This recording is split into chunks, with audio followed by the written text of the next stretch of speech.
Okay, so all right, so we're live. We're playing. This is now going to be part or artifact number 8 of the 9 artifacts campaign. Artifact number 7 is still resting in the hands of the evil priestess. However, the team took heavy losses last time, with only Owen and Amir surviving. They've been in these desert cities, awaiting some heroes to accompany them.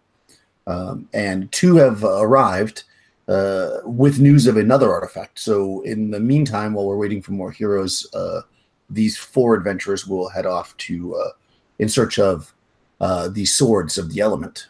So it's a pair of swords that were wielded by some ancient princes who have been buried in the desert. About a 5-day journey from where you are. You believe you have like basically general directions and a map. You have camels and stuff and food, so you're good for that. You just need to essentially head out. I guess we'll have you guys introduce your characters. You're currently in one of the small villages. These are kind of it's desert-like. It's kind of like a the area is kind of Mongolian themed, I believe, with the thing. So it's not like it's not Egypt or anything. It's more like a Mongolian themed type desert. So steppes and that kind of stuff, and not like sandy wastes for the most part. Anyways, I guess I'll have you guys introduce your characters, and we'll go from there. So Tony, I am playing main characters Owen the Icebreaker, a dwarf. He's been around on this mission for quite a while now, I believe, and he carries a special hammer called the Hammer of the Anvil, which has some magic properties that he obtained from a dwarven underground stronghold a couple missions ago. And his loyal retainer and henchman that follows him is a human by the name of Emir, who is an expert bowman. And that is who I will be playing. That's right. So I guess currently, although not everybody from the original party died because some people weren't there. So, but yeah, you may be one of the few of remaining from the. Well, when I say original, I mean not going to be new next time. And Young. I'll be playing a character named Brother Burke. He's actually a local clergyman. He came to the town after a bit of pilgrimage, going across the land all over the place. And he has acquired a henchman named Flynn Fady. So the duo has been traveling for a little while, and they learned that the Viper Temple has been taking some children. So he met up with Owen, and he was learning more about it when this opportunity to secure another artifact came about. Right. So exactly, there was a there's rumors. Continued children do keep going missing. So that's definitely an issue. But at this point, the party isn't strong enough to take down the temple. So this will be hopefully means to garner more strength. Can I have your Brother Burke? He's a cleric, right? What's his AC? His AC is 3. And what level is he? He is 4th level. Okay. Yeah. His hit point is 17.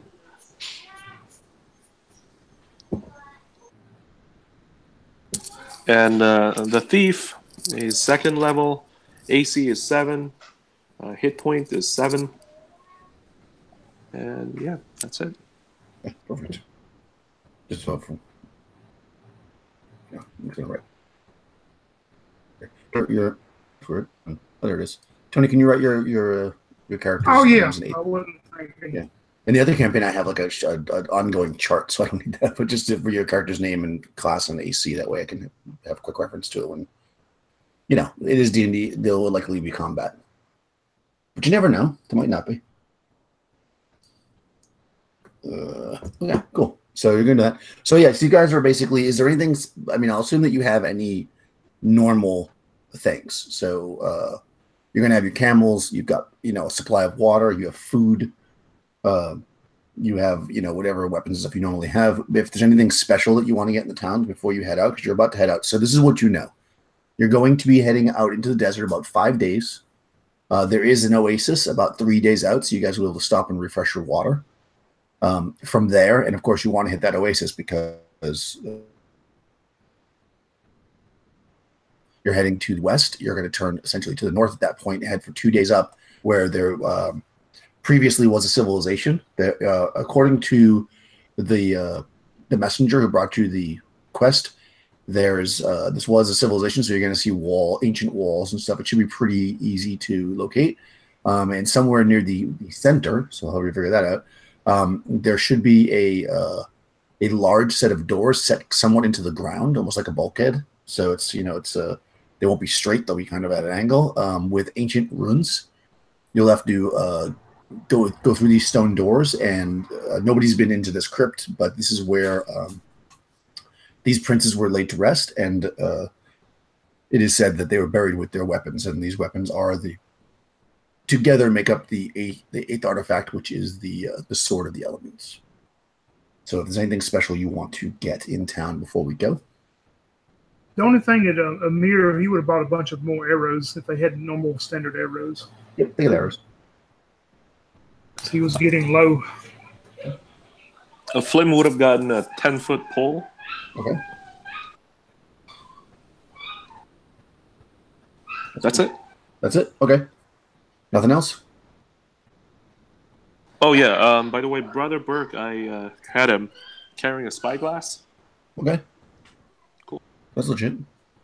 All right, cool. Yeah, you're heading down into the desert. So spyglass might be useful to see things coming at a distance, I suppose. All right, so let me grab my wilderness encounters tables. Let's see if you encounter anything on the way. Again, you have 4 camels, so you're able to travel relatively quickly. It's going to take 3 days to get to the oasis, to which there will be you should be able to resupply on the water and stuff, and then after that you'll head north. So the first day of travel is the desert. Okay. About midday, you guys are traveling along, making decent time. And again, when I say desert, this isn't like dune swept desert. It's more like steppes and just open. So there's grasses and stuff, but it's not hospitable. You guys are traveling along when you spot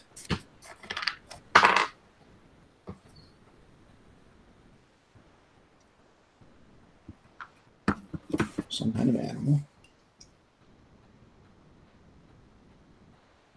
Suitable. I like the tables are called suitable animal. What is a suitable animal for the desert? Let's see.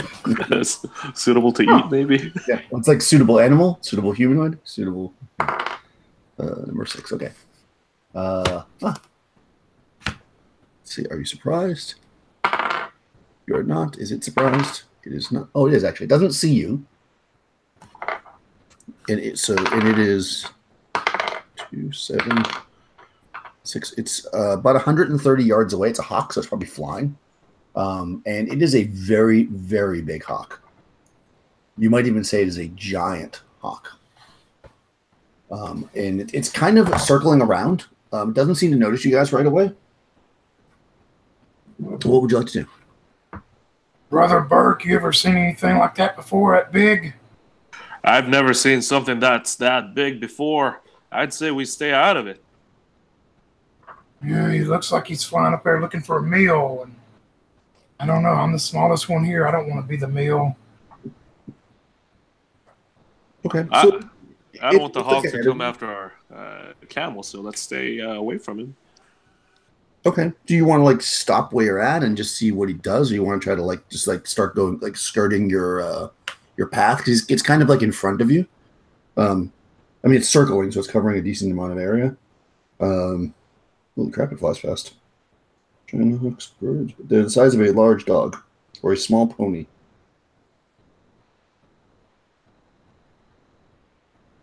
Okay. Let me see. All right, so you guys. So what did you want to do? Did you want to stop, or do you want to try to skirt around it? Owen would probably suggest to stop unless somebody else had. Okay. All right, so you guys stop. And it's going to see you this round. Let me see its state of mind.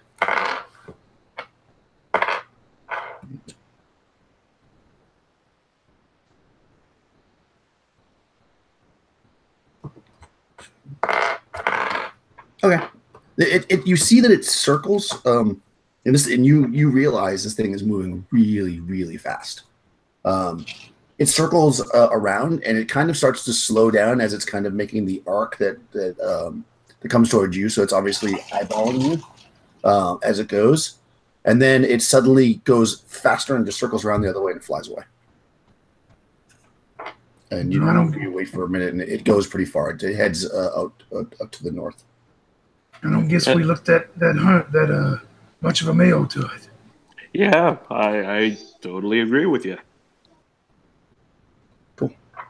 All right, yeah. So you guys travel the rest of the day, and it comes to the evening time, and you can find there's not too many trees around here, being that it's a desert, but you still there's like very small saplings and stuff, and you can find some wood and. Did you want to have a guard posted, or are you just going to sleep? Flim Fady says, "I'll stay watch, sir." And he positions himself so that the others could rest. Yeah, and of course the mirror will take a watch too. Okay. So you guys want to divide it into two, or are you just going to go like all four of you, like Young's characters, then Tony's characters? You want to do it that way? Yeah, that's fine with me. Okay. All right. The night passes without any kind of, you occasionally hear some animals or some scurrying or whatever, but nothing ever gets close enough to your firelight to really give you any cause to be nervous during any of the watches. So you're able to get up the next morning, maybe eat a little rations or whatever, get your camels going, and you guys start heading out. The second day it's a little bit windy, so you feel like you're being slowed slightly and losing a bit of your pace, but you actually travel all the way through the second day without really encountering anything. It's almost a little bit nerve-wracking that on the third day, as you guys are traveling, you haven't seen anything, like not even the smallest animal. The place seems completely devoid of life, and you're wondering maybe if you're going in the right direction when just near the end of the day you see in the distance some trees coming up out of the desert, and if you look through your spyglass, you see that there's like a small pond there, and there's actually a tent set up nearby, a small tent. And if you were to wait and look for a little bit, you'll see that there's two humans that are camped there at the oasis. Brother Burke takes out his spyglass and looks at him. They look to be unarmored, and while they do have maybe like daggers at their sides, they don't seem to have like any major weapons or whatever. But they also don't have any animals. They just have a tent. They've got a bit of a fire going in front of them, or they're setting up to make a fire. They just have this. That's all you see is two guys basically in robes with daggers, and they're starting a fire. One of them is much older than the other. Yeah, Brother Burke relays that information to Emir and Owen. Would Brother Burke know by looking what he can see from them? Would he recognize if they're like wearing local garb? I mean, they appear to be locals. They're definitely locals. Locals meaning that they're from this side of the mountains, so they're of the eastern descent, I guess, to put it in modern. They look to be of local folks here. It doesn't seem like they're armed or anything. I don't believe they're bandits. Well, if there's only two of them, there's four of us. I think we can take them. I think you're the holy man, and they probably respect you. Why don't you start us out in the lead? I'll be right behind you, and I'm going to have a mirror follow up from the back in case something happens. He can start shooting them with some bow and arrows. And Flim says, "I'll be right there with you, sirs, too." So Brother Burke at that point says, "All right, let's go and talk to these folks." He just barges on and approaches a couple of folks. Perfect. Give me 1 second. Yeah, and I want to put a mirror probably 30 feet behind us. You know, he's falling about 30 feet, where in case something does happen, he can sort maybe taking some bow shots. Okay. Yeah, he's kind of slides back a bit. Give me 1 second. I think my tea's boiling.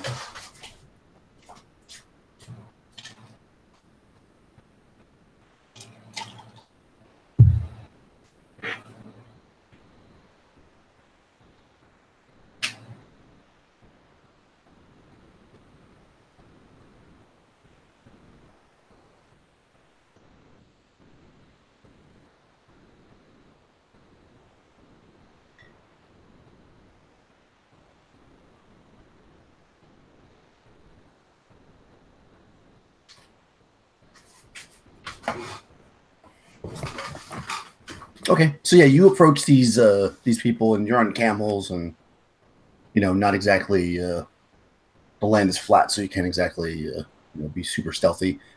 So you're moving forward, and they see you. They definitely look up. They wait till you're close enough so they don't have to like scream. And the older gentleman raises a hand and greets you. He said, "First, welcome." Hello there. My name is Brother Burke. I used to live nearby. Just on our way to look for something. And he just extends his hand to shake his hand. Okay, yeah. The gentleman comes forward. He says, I am David. This is my son, Samson. And we are seekers of knowledge. We travel the land, tell our tales, and learned some tales. Share our fire, please, tonight. And, of course, our company. Well, what do you think, Brother Owen? Yeah, Owen has gotten down off his camel probably precariously, and he's of course observing around, looking around, and he'll give some hand signal probably that Amir would know to come on up as Amir approaches last. But we could use a good drink of water and stuff, and I do like hearing tales sometimes, so maybe you can tell some of those local tales of what happens around here. Cool. Yeah, so they you guys get set up by the fire. The boy, or he's probably like an older teenager, who's not super young, is kind of getting everything set up. And like I said, they don't seem to really have any weapons on them besides the daggers, which they use to like cut up their food and stuff. They don't seem to be using them as kind of any kind of they don't seem to be fighting type people. So they say to you that you sit around the fire, and they tell you. Let me look at my list of things that they might tell you.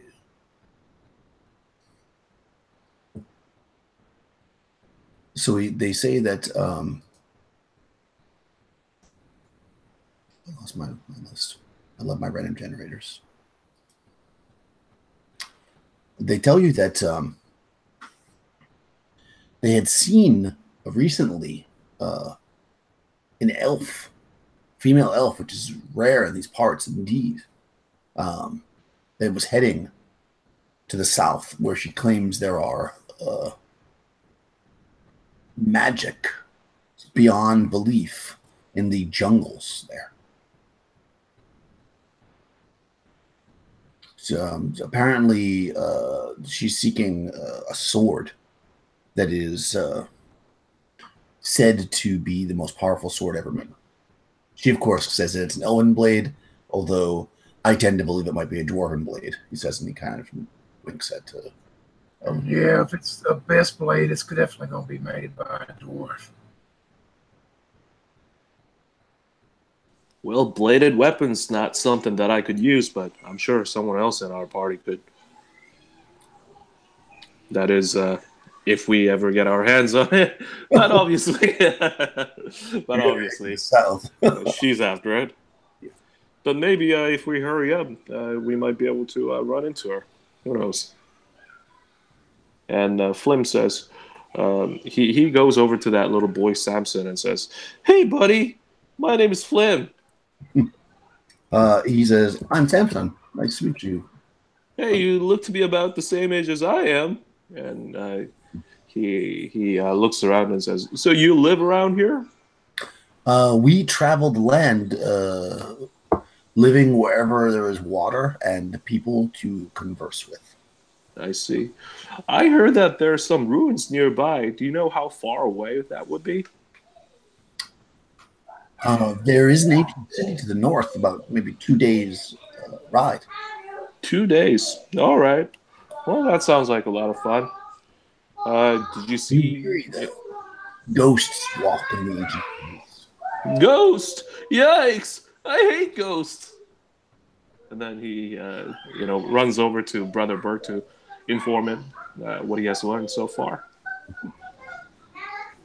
Yeah, if he says that, like loud enough for the old man, he'll say, fear not, young one. Not all ghosts are out to take your soul. Good. Some just want to tell their story, just like. So Brother Burke at that point turns around to the old man and says, "So tell me more about the sword. Does the sword have any special powers?" She claims that it has the power to remove a man's head in a single strike. Well, that sounds quite fearsome. And he looks over to Owen for his comment. It's definitely a dwarven blade, man. And while this conversation's going on, you would see Owen. He's kind of been scanning their camp. I mean, does it appear they have like plenty of backpacks, maybe, and plenty of water skins that they've been traveling for some time? He's just trying to observe and see if they're prepared for, they're on foot. So, yeah, they don't seem to have a lot of like food type supplies. They've got like 4 like skins of water each, and they have, you see only 2 backpacks. You see just the 1 tent. And if you were to kind of like peek in there, because they're not really stopping you and it's opened up, there's just a couple of bedrolls in there. And it looks like you see actually sitting in there as well a bow with some arrows. Well, if he sees that, he would have mentioned it to Amir. He'd go, "Well, it looks like they got a mighty fine bow here too." And he'll turn back towards the old man and son, and which one of y'all's the expert bowman like my friend here? He's an expert bowman. So Samson says, "Well, the bow is mine. I wouldn't call myself an expert, but sometimes the wildcats approach at night, and also can't live on these routes all the time." And his father kind of looks at him. At him saying that, Amir approaches and starts twirling his mustache, and he goes, "Well, young man, maybe before we leave tomorrow, I could give you a few hints and tips at shooting a bow." Oh, I would love that. Yeah, he's totally fine. He would love that, actually. So yeah, I mean, you guys converse the night with them. They basically, they have some local tales of some of the lands around here. Some of which probably Brother Burke may have heard because he's from around here. He even mentions tales that you would immediately link back to the temple over there with the children being missing. He kind of tells you about that kind of stuff. If you don't tell him that he just kind of tells you the basic story that he knows, which is pretty close to that. Although he does not mention that there was men who tried to go in and break in. Apparently that hasn't gotten out. But the fact that children have gone missing and that this priestess has taken over for her father, and she's kind of not very good, where the father was pretty good to the people. That type of thing. Cool. So then, I mean, if you share a meal with them, all is good. And you guys are going to do watches, right? Same deal? Yeah. Okay. Brother Burke volunteers to go for the first watch. Okay, so you guys are going to go first, and Tony's characters will go second. Yep. Just to make it easy. Okay, so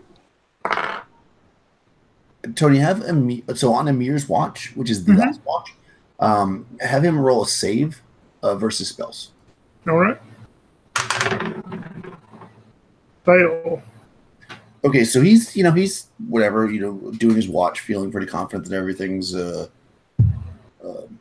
fine. Doesn't really see anything. Everything looks good. Next thing you know, the rest of the party is waking you up, and it's the morning. And the father and son are gone, and there's no trace that they were there at all. Like there's not, the fire's gone, the tents are gone, there's nothing. Is our stuff still there? Everything of yours is still there. Oh, Brother Burke, what is this foolery? The old man and them left. Don't even look like they were here. They say that out here in the steppes, some ghosts wander the place. Maybe we've just run into some of them. And Flimfadia looks around with wide-eyed fear in his eyes, and he says, The little boy, Samson, he told me that there are ghosts nearby. Well, in the ruins. And Brother Burke turns to him and says, hey, relax. It's okay. We're still alive and we're in good health. Yeah, foolish child. You better not get upset about something like that or you won't be around too long. And you just hear Amir he's not twirling his mustache, but he's holding on to one end of it, and he just goes, well, I'm sorry. I was extra tired last night. I just overslept, and I guess I snuck out while I was sleeping.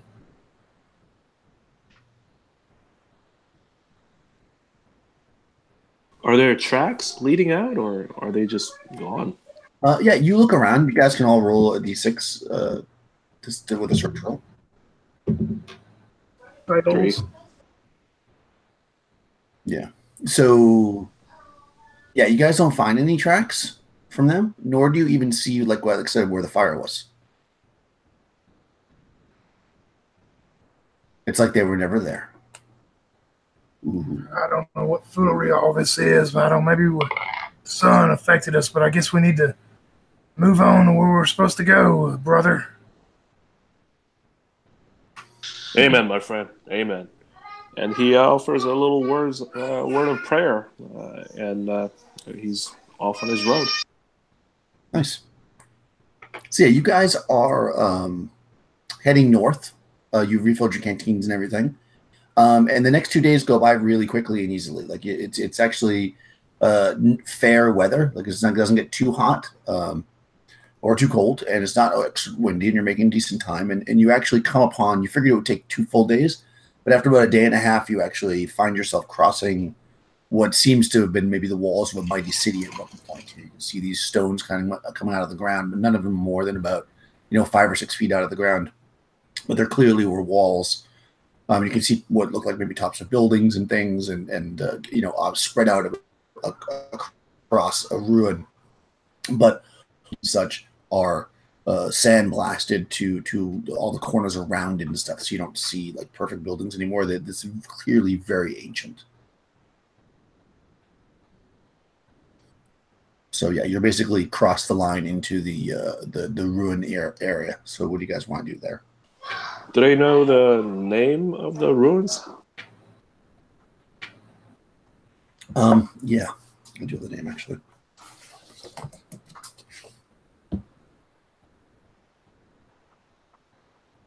As Brother Burke is riding on the camel, he is given a little bit of a National Geographic lesson for the rest of the party regarding the ruins. Yeah, it's the area or the city, the ancient city was called Kalim. So he goes on, this city wall here that you see once belonged to the Kalim. And he goes on and on and on, giving you a little lecture as they ride along. Yeah, tour guide. Nice. I hope you said all your prayers good this morning, brother, because some of these places hold Worse things than ghosts that may need you. That's true. Yeah. Did you get your spells for the day and everything ready? As a level 4 cleric, he has access to level 2 cleric spell. Yeah, you should have, I think, 2 first level and 1 second level spell, if I'm not mistaken. I'll check it for you to make sure.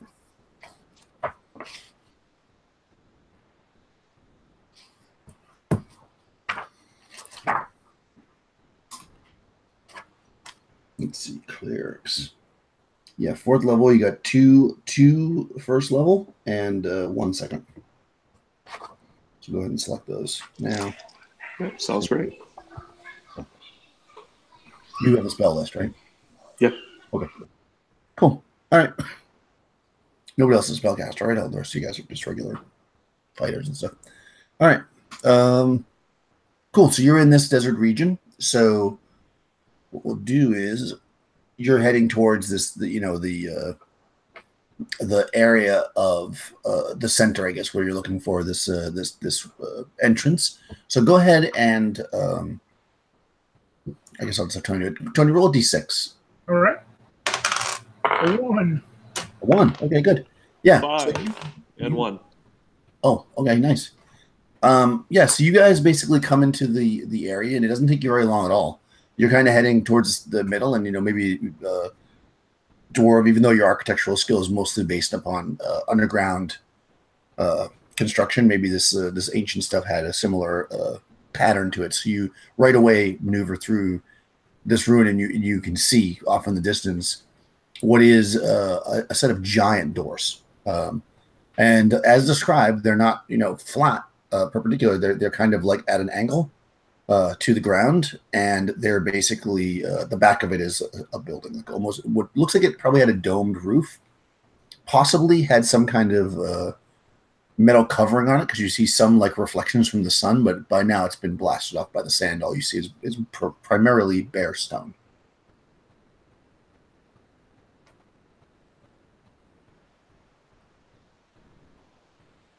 Brother Burke, your youngster there, ain't he good at checking doors and stuff? Flynn, get over here. Yes, sir. Make sure that there are some. Make sure that these places are free of traps, and look for doors and passageways. Yes, sir. Yeah. And the young Flynn begins to scour the area. He takes out his 10-foot pole, begins tapping on the ground, and actively searches for anything that's out of place. Okay, sure. So you move towards the giant doors. How close is the rest of the party going to get? I would think we would be at least 20, 30 foot behind him, just guessing. Okay. Yeah, so you guys walk up to about 20, 30 feet of the door, then you stop, and then young Flim pulls out his 10-foot pole, and he's like poking in the sticking it into the sand, because you're basically it's like a sandy area. It's not a stone to tap on. As you walk closer to the doors, doesn't seem to trigger any kind of traps or anything. You get to the doors themselves. They look to be sealed somehow. You're not really 100% sure, but it's almost like two giant stone slabs, and you can see that at one point or another there was some kind of ancient writing on them, like hieroglyphs, if you will. But they're mostly faded now, and they're kind of hard to see. But the doors themselves are large in stone, and you tap on them, and they seem to be pretty sturdy.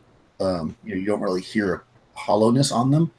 And like I said, you go maybe to look in the center between the doors, maybe to peek in or something, and it looks to be sealed.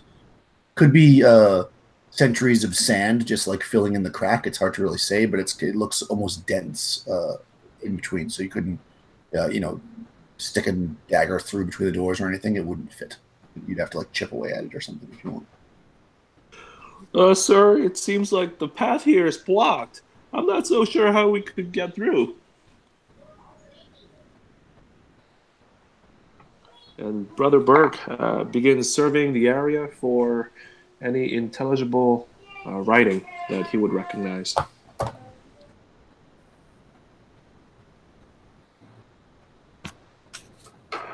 I'm sorry, you broke up for me. Brother Burke begins to search the area for any writings that he would recognize.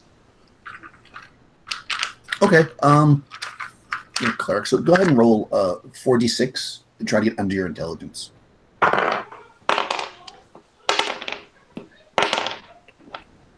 Failed already. So you're searching that actually, and you think that you start to see some runes that seem really interesting to you, and then all of a sudden there's like a shift in the sand near you. Maybe like wandered around to the side and you're looking at it, and you look off to the side and you can see that some of the stones that were making the side of this wall start to shift and come out, and they step forward. The stones step forward in the man. This man does not seem happy with you reading his thing. So let me see if you're surprised. You are not surprised. Hey Daniel, you froze up for me. I heard something about the stone step, and then you broke up. Okay, I'm going to kill my camera. Let's see if that helps. Okay, so hopefully that's better. I'll go again. So he's checking the door. He's trying to read it, and then he looks to the side, and some of the stones that make up the building that's behind this door, they actually step out. Like they come forward. Like basically the stones come to life and form a man. Oh, okay. So that, yeah, okay. Yeah, and this man steps forward, and he doesn't look very happy about you guys being there.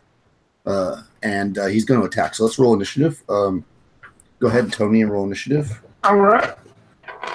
3. Okay. It got a 1 because it's a little slow coming out of that thing. So you see this man of stone step out of the wall right near your clerical friend. What would you like to do?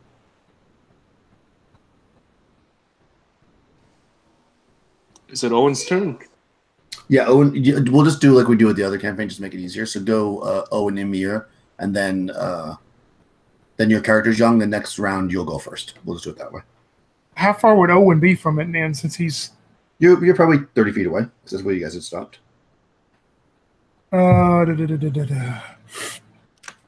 would be within the hammer's range then to throw it where it would come back to me then. So you would see Owen start swinging this hammer around and throw it to try to hit this deal. Awesome. Let's see.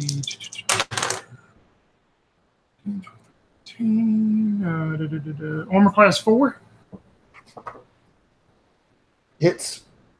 And it does 4 damage with that hammer as it hits it. And you'll see a mirror. He'll just start pulling out one of his arrows and taking his time. And he's thinking about the boy from last night. He says, I wish he could be here this morning to see this first good strike. And he's definitely not going to strike it with a 6 on the die. Yeah. And the arrow plinks off the stone in that area. And you'll see a mirror as the hammer starts coming back towards him. As he reaches to grabs it, he's going to move up, probably 10 feet from it to be closer to the cleric. Amir's going to stay back out of the way with the bow. Okay, perfect. Okay, so how about Brother Burke and Flynn? Brother Burke reacts by taking out his mace and swings at that stone man. And rolls 16, hits armor class 3. That hits.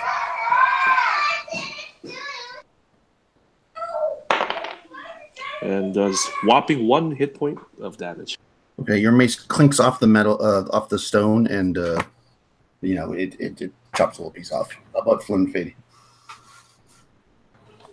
He knocks his arrow, shoots, and hits armor class 11. That's not it. Whoa! That's pretty bad. Okay. All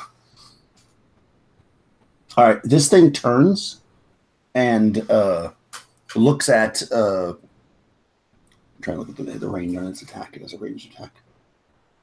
Actually, it just says shoots, so maybe it doesn't go very far then. Okay, so did Flynn walk closer to this thing or no? Or did he It was actually about probably 15 feet away. Oh, he threw a dagger. Okay, so no, he shot an arrow. Oh, shot an arrow. Okay, so the only person that's close is Brother Burke. So it's going to turn towards you with its hands, and it outstretches both hands at you, and out of its fingers shoot a blast of hot sand. And he sandblasts your face. Oh, brother.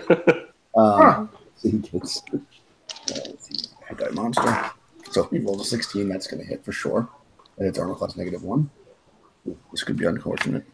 All right, so the first sandblast hits you in the grill, and does 6 points of damage. Brother Burke, he screams and flies back, yelling, "Ah!" And the second one goes off. And 11 on the die, that hits armor class 4, so that misses. So probably when you fall back, going, the second one misses you. So, yeah, you guys turn. Now initiative again. Rather, so Young, let's roll a d6 for you. 4. Okay, you guys go first. So go ahead with your characters. Brother Burke gets up, swings, and he hits armor class 11. Right, Flim Fady at the same time knocks an arrow, shoots, and he hits armor class 17. That does not hit. 17. Holy crap. I don't even know how you could hit. Would you roll a 3? Yeah, something like that. Okay. All right, Owen and Amir. Owen's going to still be 10 foot away and throw his hammer. And I probably know this answer, but just to make clarify, this is not some form of undead, is it? It is not undead, no. Okay. Yeah, Owen's going to swing and throw his hammer 10 feet towards it and hopefully strike it. And Amir's going to take his one shot and back 30 feet away. Amir's going to miss again with another 6 on the die. Owen is going to hit for sure. That hits like armor class -2. Nice. And he'll do 5 + 2, 7. 7 points of damage with the hammer as it swings into him again. Nice. Okay, yeah, that hammer slams into him, and let's see him roll his morale. Oh wow, no, he's hardcore. He basically he turns to you, and actually moves towards you. Okay. Yeah, and he's going to attack you. He'll attack. He's going to attack because Flim's right near you too, about 15 feet away. So he's going to attack you guys. One at Flim and one at Owen. He ignores the cleric who's already hurt and who missed him by a mile. All right, so first against Owen, misses. Flim. 8 hits armor class 7. So that just hits you. Oh boy, Flim. Second level thief getting hit is not a good thing. 5 points of damage. Whoa! He flies back. Okay, so all right, that was the statue's turn. So initiative again, Tony. 4. 2, you guys go first. So go with your characters. Yeah, same thing, same exact rinse and repeat for me. So Owen's gonna. The thing moved up to him though. Or is it still about 10 feet away? No, it moved up to him.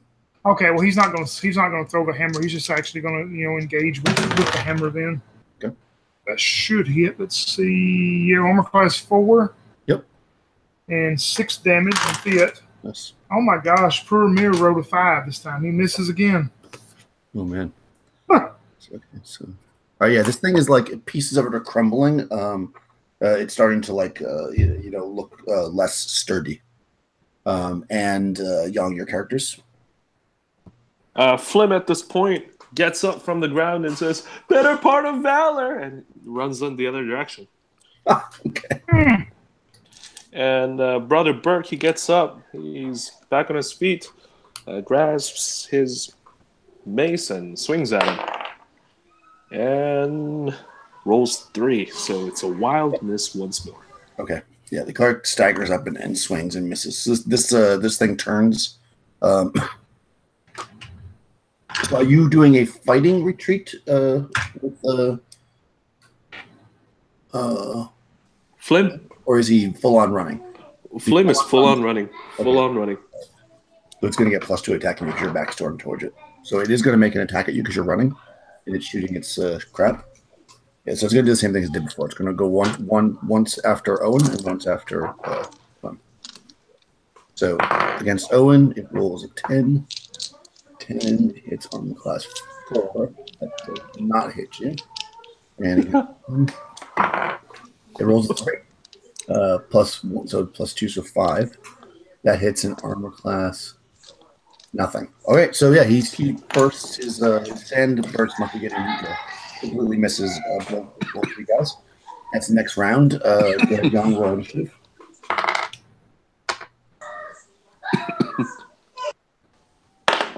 6. Okay, you guys go first. What do your characters want to do? He doesn't want to mess around, so actually he does. Yeah. He swings his mace at that monster, and I rolled 3 again. Oh, okay. Wow. Okay, Tony. Yeah, Owen's going to strike it, and you're going to see a mirror. He's changed his deal. He's dropped his bow and seen Flynn run off. He's not knowing if he's severely injured or whatever. He's going to take his longsword and run up and help Owen in person. Owen's definitely going to hit with 16 on a die, do 4 damage. Okay. And a mirror may actually hit. Let's see, 12. Oh, yeah, armor class 4.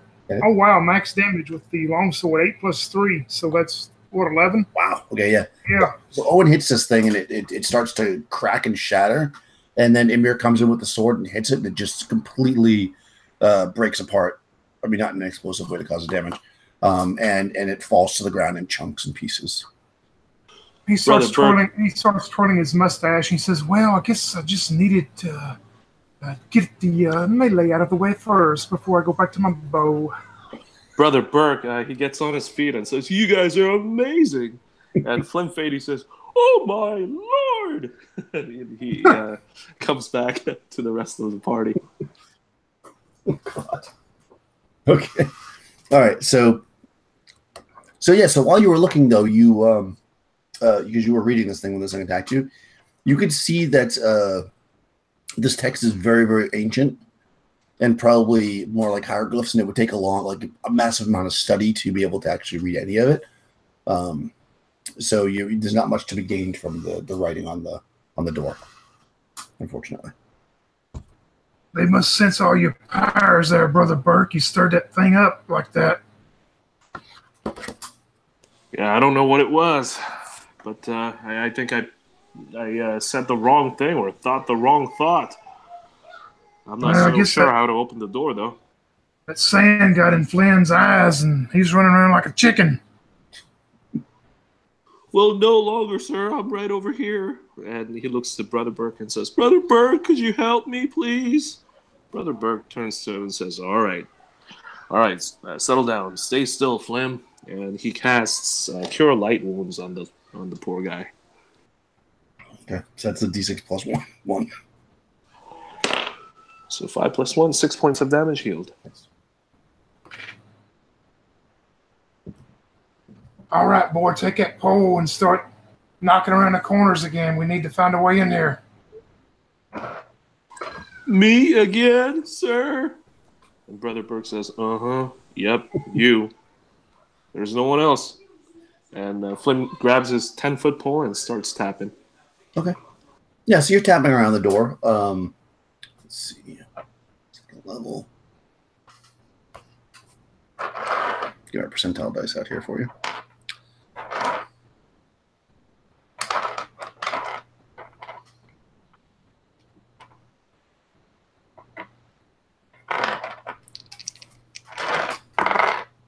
All right, yes, you're tapping around, and as you are, it doesn't seem to be any kind of any other entrance that you can find. But as you are tapping around the door area and around like the crevices in front of it, you definitely see that it's ancient sand has like kind of sealed the door itself. But pieces do start to chip away as you hit it with the pole. So you think with some excavation, you probably could clear away the seal on the door to get down there.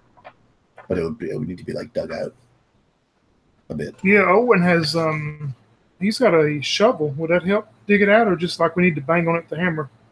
Yeah, or a hammer and spikes, or a dagger through the cracks, kind of thing. It's mostly all of that really. There's not really a lot of. You could try to dig around it, but if you want to actually open the door itself, you probably more like a hammer with spikes, or just a hammer. Yeah, Owen will use his magical hammer then to try to bang on it and help get faster. Okay. What's your strength? 14. Oh, okay, cool. So, roll a d6. Ooh, a 1. Oh, okay. Okay, so it takes about a turn, so about 10 minutes. But once you get, you're going to be able to crack through enough that like a chunk of the door like kind of falls in, and you could actually get through. You couldn't walk through easily, but you could all kind of get through. If you want to spend more time chopping away, you can make a bigger hole. But at this point, people could get through the door by kind of going through. But I will say this: when the pieces fall down, you hear a clattering, and you kind of look in, and you have infravision, so you can maybe put your head close so that the daylight's not hurting it so much. And you're picking out a little bit of shapes down there, and everybody can see a bit because there's light coming down. There's a set of stairs, limestone stairs. They're going down pretty far, and the entire hallway looks to be covered in dust. You do see some.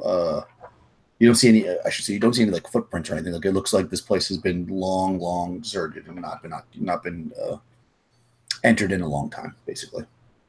So you see a set of stairs going down, basically. All right, boy, you still got that sand out of your eyes? Yes. And he, and as Brother Burke taps on his back, he takes the point and begins tapping down the pathway. Okay. So what do you want to do for light? Because it's dark in there. Mirror, I guess he'll light up a torch. Okay. So let's just do a quick marching order. So we've got Flim's going first. Is that what you had said with the pole? Yeah, Flim, and right behind him is Brother Burke. Okay, Flim, then Burke. Yeah, and then Owen, and then Amir. Or no, I guess there wouldn't be enough light if Amir's in the back, though, would it? Yeah, you'd have to give the torch to Burke probably because the pole's a two-handed operation.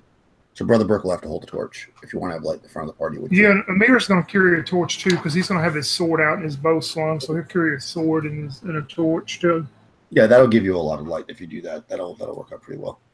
The torch goes about 30 feet, so yeah. If you want to do that, Young, are you okay with Brother Burke carrying a torch?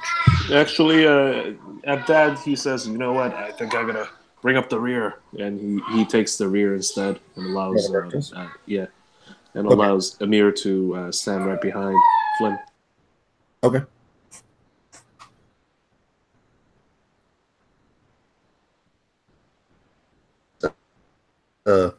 Flim, then Amir with the torch, then Owen, then Burke.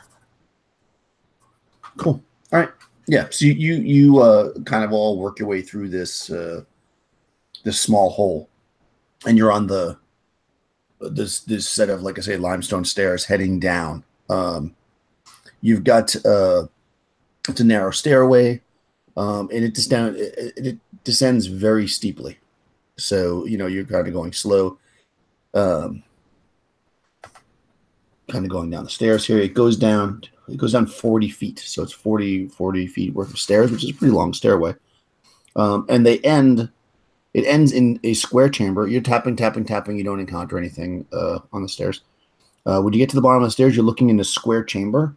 The chamber is roughly 60 foot square. In which you notice this probably within the last 10 feet of the journey, the room itself is actually lit, which seems odd, but it has like a bluish light to it. When you look into the room, you're looking into, like I say, a 60-foot square room. You've got 4 entrances / exits from this room. There's the one that you just came in, which, just for reference, is on the east wall. So it's going west. I mean, on the west wall, rather. You were heading east. So you've got one on the north, the south, and the east that you haven't explored. In the center of the room, there are 4 benches. They're about 10 feet long, about 2 feet wide. They're facing each other, so that if you were to, let's say, 4 people were to sit at the benches, you'd be sitting in like a square, essentially. You've got in the 4 corners of the room, each one has a large ancient a brazier with you can see blue flames licking up out of them, which is what's lighting the room. What do you think of that, Brother Burke? This is some religious stuff, it looks. Well, I can say that it's some sort of an ancient magic, but that's about all I can tell you.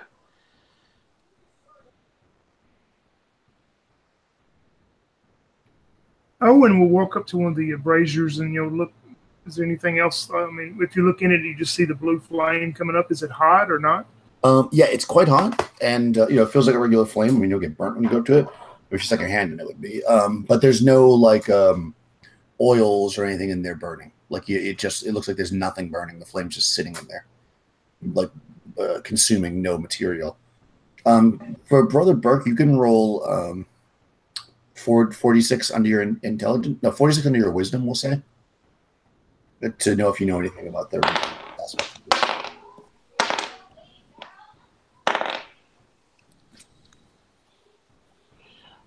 He rolled 15 and his wisdom is 16. Oh, perfect. Okay. Yeah, so you're looking at these flames, and Brother Brooks kind of looking around as you approach the benches. You recall that there were some ancient customs where if you were doing visitations of the dead, that you would offer prayers to the gods before you entered the chamber, and perhaps that could be what this room is for. So Brother Burke relays that information and immediately begins to offer some prayer for the dead. Okay, so how do you do that? Does he recall anything? Well, I mean, like physically, how to do it? Are you praying, just standing in the middle of the room praying? Are you going to go to one of the braziers? Are you going to go upstairs? Are you going to go he takes the torch that Flynn was carrying, one of the unlit torch, and takes it over there and brings it up to one of the braziers, lights it, and visits each of the braziers, and carries that torch, brings it over to the center of that room where the benches are, and sits in one of them. And while holding the torch with both of his hands, says something like, "To the dead, with the respect, may they find rest for eternity," something like that. Oh, fantastic. Okay, yeah. So you do all that unimpeded. What do you do with the torch? Do you use it now for light, or are you going to leave it there, or put it out?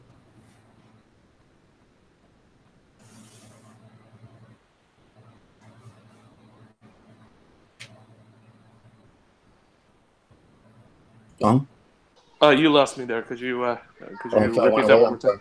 All right, I forgot. Okay, so what do you do with the torch after you do all that? Do you take it with you? Do you put it out? Yeah, he takes it with him. Okay, perfect. All right, so you've got as you're walking around the room, you're gonna check the whole room out. You see that the stairs that you came from, on the west wall, are obviously going up to you now because you came down. But the other three exits of the room, the north, the east, and the south, all have stairways going down.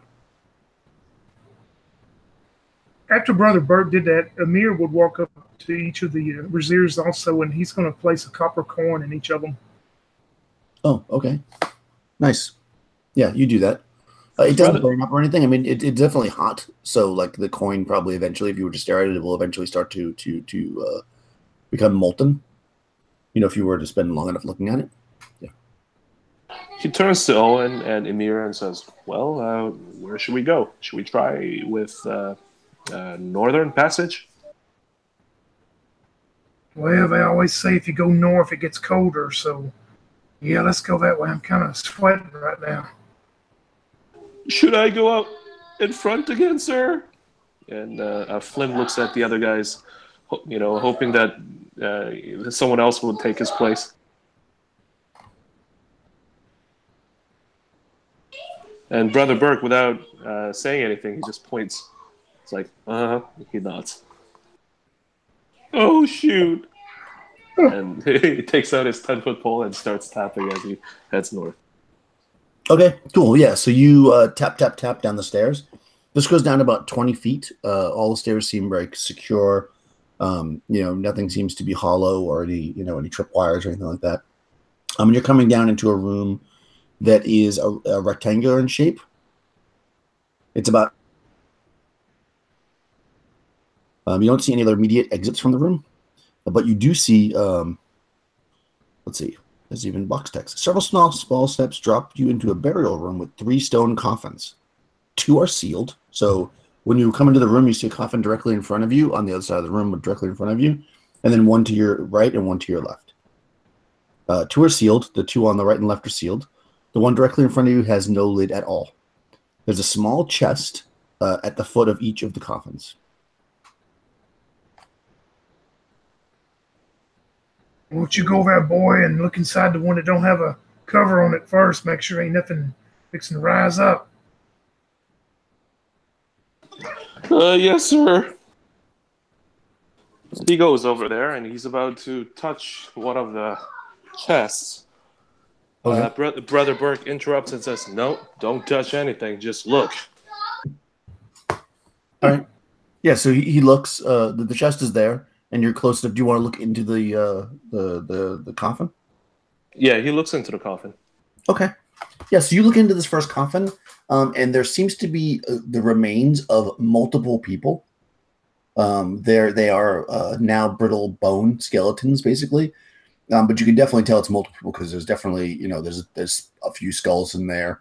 In fact, there's 5 skulls in there, and you see lots of bones. You do see a few sparkles of some what might be jewelry or rings or something that possibly the former people were wearing, mixed in within the bones of the skeletons. Flim immediately looks at the dead and flinches back, but realizing that there are jewels there, his hand starts to extend, and Brother Burke grabs his arm and says, "No, do not disturb the dead. It is disrespect against the people who have passed." Okay. But for the chest, Flynn continues to look at it. He takes out his 10-foot pole and nudges the lid and try and see if he could open it. Let's see. So the chests are indeed unlocked, and you can use your 10-foot pole to kind of pop the top open of one of them if you'd like.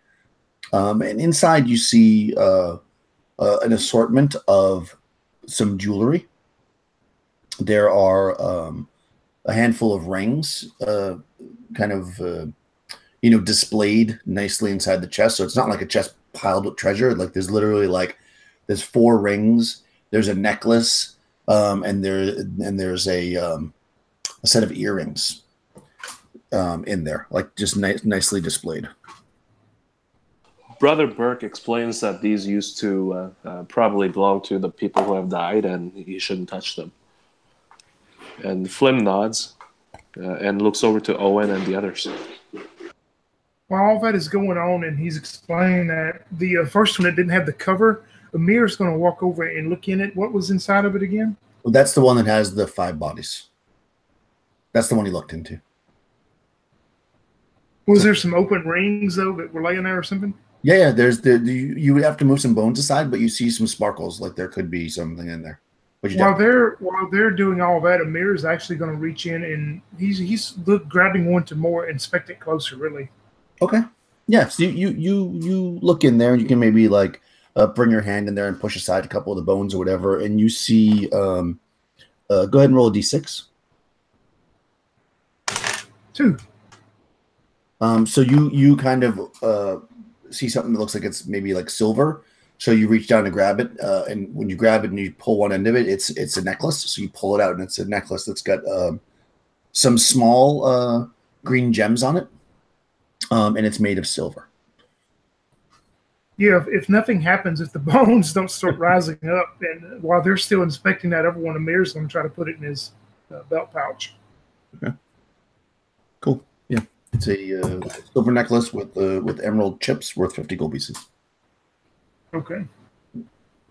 And Brother Burke at that point turns over to Emir and says that, Brother Emir, you have to remember that someday you'll pass as well. Would you appreciate it if somebody comes and takes your stuff? You didn't see him, did you? Or did he? Did he? Being discreet about it. So I guess both you roll a d20. You'll roll under your dex, Tony. And you'll roll d20. Yeah. All And tell right. me how much under your dex you get. I rolled a 12, and his dex is 18. Okay, so 6 under. So you roll a d20 under your wisdom to see if you saw him. So you got more than 6 under. 13. Yeah, his wisdom 16. So yeah. Okay. Well, no, that's not enough because he was 6 under. You're only 3 under. Okay. So you don't see it. Yeah, Brother Burke is happy. But after doing that, Amir goes over and says, I thought I heard something rumbling in that one. What's going on in this one? Yeah. So you want to look at the other coffins, the ones with the closed lids, or the other chests?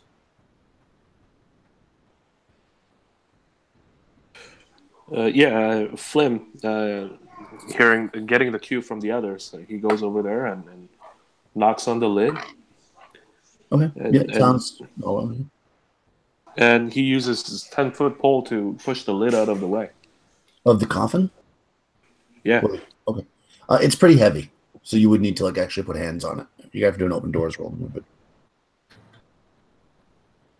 Yeah, Brother Burke at that point intervenes and says, leave the dead alone. But as far as the chest, we may find something that's useful. So go ahead and use your pole to see if we could find anything that would help us. And Flynn, at that point, taps the lid open on the others. Okay. Yeah, so when you explore the other two chests, you find them to be virtually identical, in the sense that they have a small number of pieces of jewelry laid out in kind of a nice fashion. You probably notice now because they're kind of similar. You're looking even more closely at them that probably there was some kind of pillow or velvet or something that was in the bottom of the chest at one point, but it has since disintegrated. So that's why they're just kind of sitting there.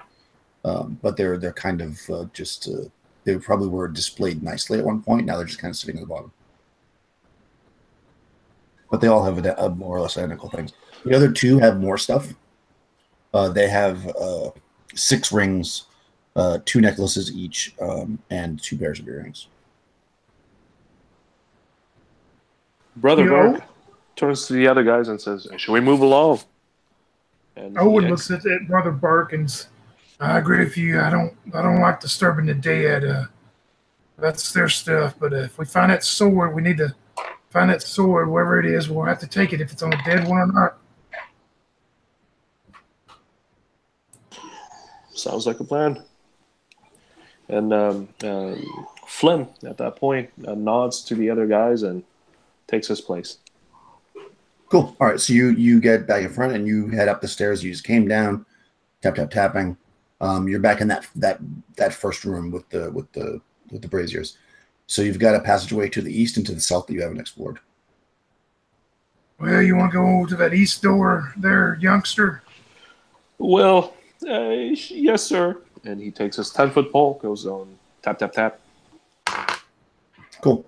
Yeah, so you head towards that. You see this is a bit longer of a stairway heading to the east. It goes down about 4 flights, so about 40 feet, and opens up into another room, another square room, 60-foot square. So another set of stairs lowers your group into another square chamber. A dry rectangular pool is in the center of the room. It is surrounded by 4 stone benches, much like the ones in the first room. You see a closed door on the east wall, and on the north side of the room, you see a bit of a collapse that goes off into a tunnel.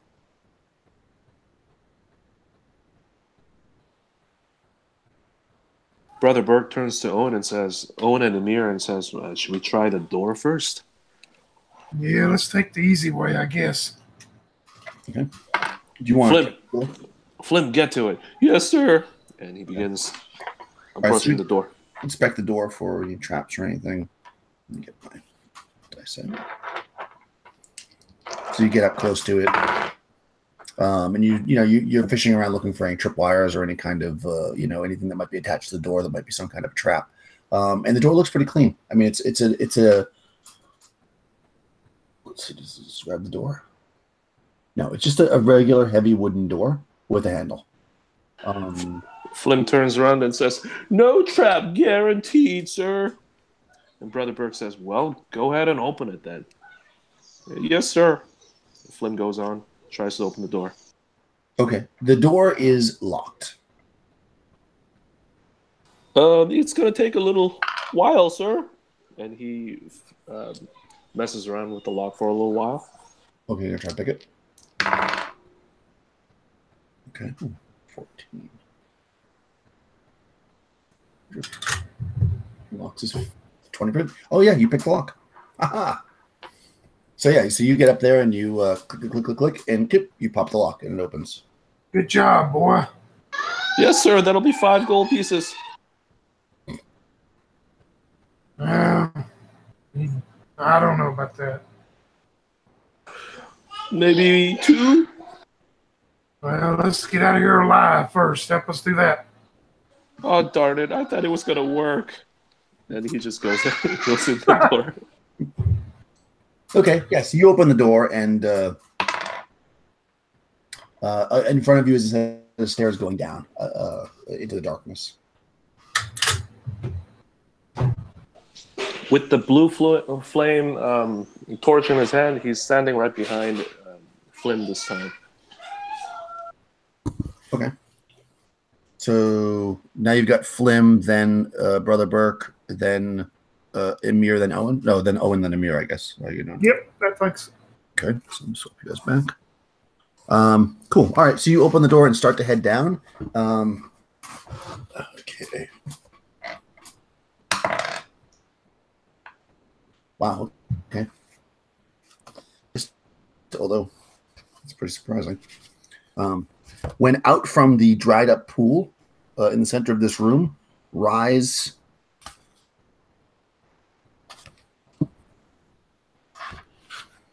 4, we'll say, dark figures. They appear to be men made of nothing but darkness. And they drift across the room, and you can feel kind of the chill in your bone as they approach you. So let's roll an initiative against the creatures. So go ahead, Tony. All right. 3. Okay. They got 5, so they're going to go first. Okay, so the men of darkness move forward. This happened just as you were opening the door, so you're all still in the room currently. And one's going to approach each of you. So the first one. I'll do it like this one. I'm just going to go in order. So the first one's going to go after Owen. 15 on the die. That's 2 plus 2 hit die. That hits an armor class of 2. So that barely misses. Just miss you. Next one goes after Emir with a 4 on the die. That's definitely going to miss. Next one goes after Brother Burke. 11 on the die. I don't think that's going to hit either. That hits armor class 6, so Burke is not to hit either. And finally, poor Flim Fady. Oh my god. Natural 20. Oh no. 3 points of damage. Thank God. Okay. However, you also lose 1 point of your strength. Oh, hold on. Yeah. 1 point of strength. Make a note of that because if you don't die, it eventually comes back. Is it temporary? It's temporary, but it's a long time. So okay. Make a note of it so the character doesn't die. How many points of strength did he1 lose? point. 1 point. Gotcha. Yep. Right. And it is now your turn. So there's 4 of these things, 1 on each of you. What do you want to do, Tony? Your characters. Quick question. Is there any light in this room besides what would be illuminated besides the torches? No, only the light that you're producing. All right. Do we see any outlying doors anywhere? Just real quick, if we would have time to glance. No, you just see that hole in the wall to the north. But since these guys didn't surprise you, you saw where they came from. They came from the center that what was probably a dried up pool, and there was with the benches around it. Yeah, Owen starts to strike at the one with the hammer, and he goes, "Brother Burke, I don't know if you can help us with these type of things, but let's move back up the stairs." And he starts retreating back up the stairs. Okay. Do you want to do a fighting retreat, or are you going to run? Yeah, the fighting retreat at the half movement. All right. And you're in plate armor, right? Yep, and he's hoping that maybe Brother Burt can do some kind of religious deal to help him at this point, so he can get back to standing ground. Okay. So you're gonna have to move 60 feet, and you're gonna be able to move combat, encounter, metal armor 20. So you're moving half that. So you're moving 10. It's gonna take you 3 rounds to get across the room if you stay fighting retreat. Okay, so you move. Yeah, and Amir's moving back too. Then. Okay. He's slightly faster. No, he's also in heavy armor. Right? He's also in plate. No, he's got chain. Okay, metal armor is what they say. So it's the same. Okay. Yep. Okay. Do your fighting retreat, which means you can fight if you'd like. So do you want to make an attack? Yeah, after he moves back to, he feels like he's better standing ground. Both him and Amir will both strike. And I'm taking this as some type of undead, isn't it? You're not sure.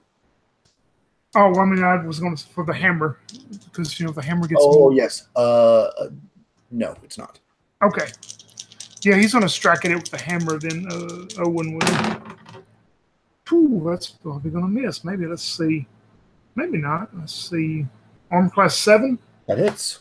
Oh, okay. Wow. 5-7 damage with the hammer. Oh, nice. With the and Amir will probably. Well, you know what? He may hit too. Yeah, he hits armor class 7 too. Then. Oh wow. Wow, max damage again. 8 on the die plus 3, so 11 with the longsword. The longsword, no, it's just normal. Okay, it passes harmlessly through the creature. Yeah, he just stands there twirling his mustache, looking at it. Okay. What does Brother Burke want to do? He says right behind you, Owen, and he motions for Flim to fall behind. Flim says, right behind you, Brother Burke, and hides right behind him. And as he does so, Brother Burke raises his shield, which has a holy symbol of his god, and says, "Be gone, foul shadow! Power of light compels you to go." And then he tries to turn undead. Okay, they're not undead, and you sense that they're not undead, so you can do something else. They're not undead. he takes out his mace and tries to swing at one of them. And hits armor class 9. Boy, these guys are miserable. Okay.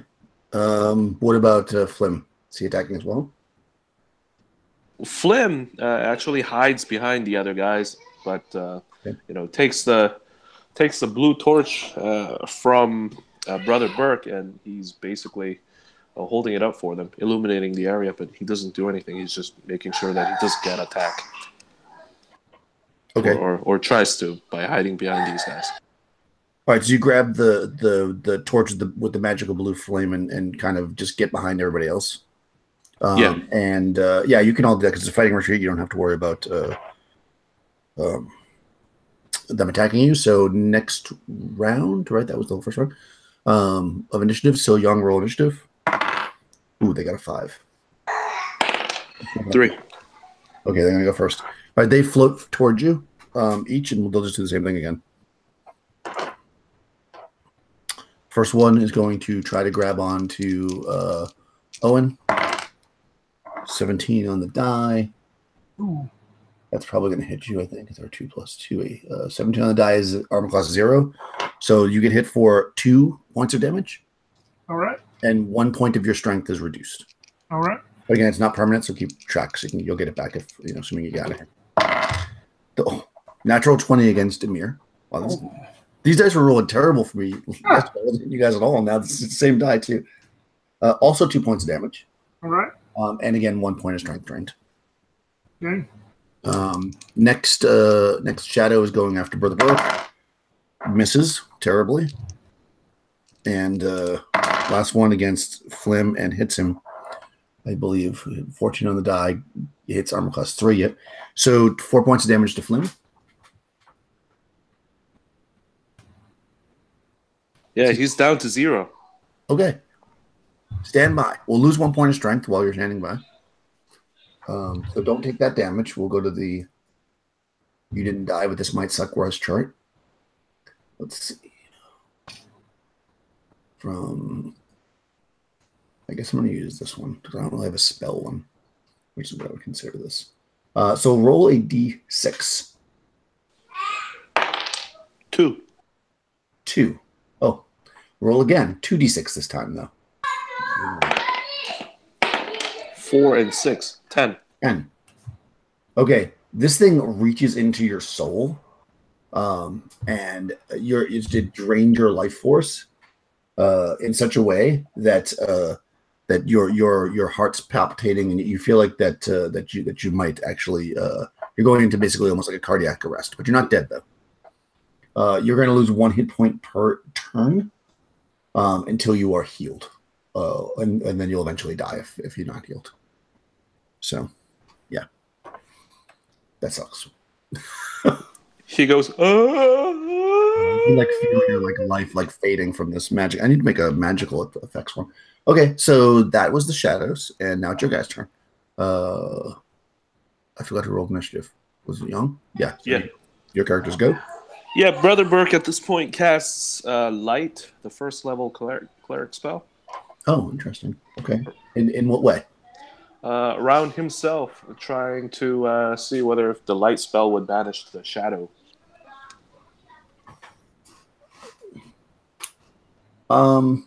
Okay. No, it doesn't.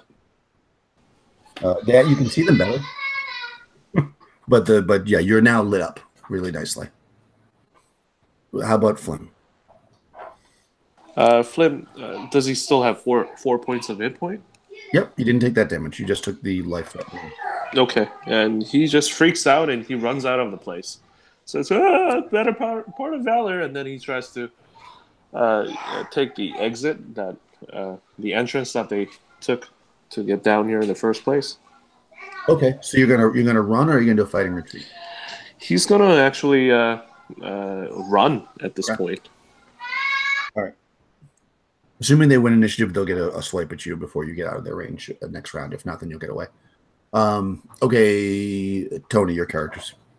Yeah, Owen and Amir are still doing a fighting withdrawal to try to back up some, but Owen's gonna. It's seeing the boy run. He yells out, "You fool boy! Burn it with the torch! Burn it with that torch!" But Owen strikes at it with the hammer first, the one on him. Ooh, 18 on the die, so I'm sure that hits. Ooh, max damage, 6 + 2, 8. Okay, your hammer. I'm sorry, go ahead. Go ahead, sorry. I was just going to say Amir hits 2 with a 16 on the die, and he's actually going to use this. He heard the deal about the torch, so he has just a regular torch. He's going to try to burn it with the torch. Okay. It does not seem to do anything. To affect it, okay. No effects from the torch. However, the one that Owen hit disappears. You hit it, and it fades away. Yeah, he just screams again at the boy running, "Burn it with that magic torch!" Okay. Next round. Initiative, Tony. All right. 4. 5. Okay, you guys go first. What do you want to do? Owen's going to, I guess, since that one dissipates, he'll approach the one that was on Flynn, since he's trying to run away. He's going to go after that one next. Okay. Yep, armor class 4. Yep. And 5 + 2, 7. Okay. It's still up, but it's barely there. Like it's starting to fade away. And Amir's just, there's not much. He realizes there's probably not much he can do now, so he's just standing there with the torch trying to illuminate the area for everybody. Okay. Brother Burke and Flim. Flim at this point, after hearing the instruction from Owen, turns around and says, "All right, sir." He holds out his torch and tries to burn the creature that's nearby. Okay, make an attack roll.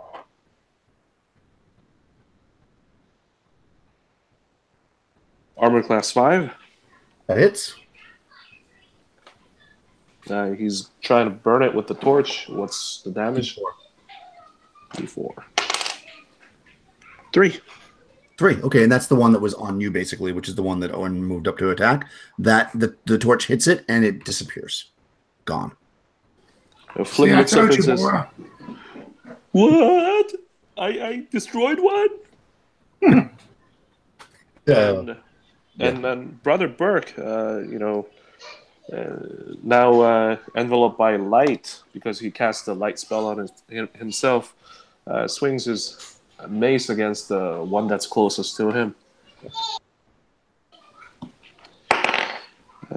And rolls 5. He misses terribly. Okay. All right. So the two shadows that remain, one's on Brother Burke, and the other one was on Emir. So they will continue to go after the people they're after. So Emir, 14 on the die. May or may not hit. These guys aren't that good. 14 on the die is giving me armor class 3. Just barely miss him. Just miss Emir. And Brother Burke, 13 on the die, so that'd be armor class 4. And Brother Burke, that misses you as well. Sure. AC 3, yep. Perfect. All right, next round, initiative. Young. 5 for the die. 5. Okay, you guys can go first. But if they die, they're still going to get an attack because it's simultaneous. So, Brother Burke, what would you like to do? And Flynn. Brother Burke continues to attack the same one that's on him. Okay. And this time he hits armor class 0. Nice. His mace hits 4 points of damage. Okay, is that magic? No, it's not magical. It passes harmlessly through the shadow. Okay. What does Flynn want to do? Flim says, "Brother Burke, I'm going to help you." He runs up towards the creature that Burke is fighting and tries to burn it. Nice. And natural 20. Nice. Rolls 3. And 1. 4 points of damage. 4 points, okay. So that one was one of the more hardy shadows, so it is burnt but not gone. Owen/Emir. Yeah, Mir's just sitting there swinging the torch around at this thing, knowing it's not doing any good. But Owen runs up to the one that's on the mirror and tries to hit the hammer, and he'll miss with a 2 on the die. Okay. They still get to go. So again, actually, since Owen ran up, I'll roll 50-50 if it goes after Owen or not. Nope, still going after Emir. It misses anyways with a 9 on the die. And the one on now, there's Brother Burke and Flim there, so I'll roll. It's going to go after Brother Burke with a 10 on the die, which I think we've established does not hit. That's armor class 7. So the shadows missed that round. Next round, initiative, Tony. All right. 2. Okay, they're going to go first. So shadows do the same thing, same people, because they're standing right where they are. Brother Burke, 14 on the die. It's armor class 3, which just hits you.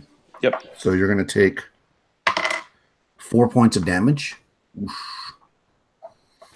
And in addition to that, you're going to lose 1 point of strength. And then the one on Emir misses. So we rolled initiative that round? Lost myself in it. Yeah, I did. Okay, so go ahead, Tony. Yeah, I want to strike at the one that's on the mirror again. That's one's going to hit 16 on the dice. So, oh wow, max damage 8. 6 plus 2, 8 damage with the hammer. 8's enough. Which was a show. Yeah, you swing through the shadow and it dissipates. Burn it, boy. Only one left. Is it Flim's turn? Yep. Yeah, he goes up to it, tries to burn it. A natural 20 again. Nice. Wow. So you take that. And does 4 points of damage. Nice. It's still up, but it's fading. Does Burke want to do anything? Besides glow? His body's glowing, so I don't know if that's going to do anything. But yeah, he takes his shield, which has the holy symbol of his god in it, and tries to shield dash it. Okay. And he rolls 15. That's AC 4. Does he do any damage? Yeah, it would hit because that's good enough, but it goes right through with no effect. And that's the end of that round. So next round, initiative, Young. 3 for them. 1. Okay, they're going to go first. There's only one left, and it's fighting Flim now, who seems to be doing damage to it, so it's going to focus on him. 14 on the die. Hits an AC of 3, so Flim gets hit for 1 more point. And remember, you lose a point of strength as well. So 1 hit point and 1 point of strength. Cool. And that's the end of that round. No, they went first, right? It's not your turn. Go Young. Flim says, "Take this, you bastard!" Swings and rolls 1 natural. That's roll 1. Drops 20s and then a 1. That's pretty good. Okay, so yeah, you swing and miss it. Burke's attacks aren't effective against the shadow. So what does Owen want to do? The light's blinding you from that cleric. Quit looking at him and burn that thing. And Owen runs up towards it with his hammer down. Ooh, 17 on a die. 4 damage with the hammer. Nice. You hit it. It starts to fade away, but it has a little bit of life still left in it. Or, yeah, life, I guess. Come on, boy, help me. Can Brother Burke take the torch away from Flim and try to burn it himself? Not in the same round that Flim attacks with it. Okay, gotcha. Yeah, because the rounds are short in this. There's only 10 seconds. In like first edition, you can do that. Okay, that's the end of that round. So probably, hopefully, last initiative, Tony. 1. 2. Okay, so it's going to go first. Okay, so you moved up. So the 2 people that are a threat to it are basically Owen and Flim. So it's going to go after Flim again. 19 on the die is going to hit you. So 1 point of damage and 1 point of strength loss. Oh, no. Don't tell me you're at 0 strength. 0 strength. Are you really? He loses like one hit point per turn too, right? Yeah, but the turn is 10 minutes. Oh, okay. Okay, then he's actually he's at HP 1. Oh, what's your actual strength though? His strength is 8 now. Okay, yeah, you're fine. As long as you're not at 0. Yeah. Okay, cool. Cool. Your turn, Tony. Yeah, I want to try to hammer it. Oh, man, now I got my nat 1 on the die. Okay. Yeah, you swing. There's a lot of stuff going on, so you swing and miss terribly. Flim? Or if Flim wants to give the torch to... He gives the torch over to Brother Burke and, stands behind him. Okay. Brother Burke at that point takes the torch. Hold on a second.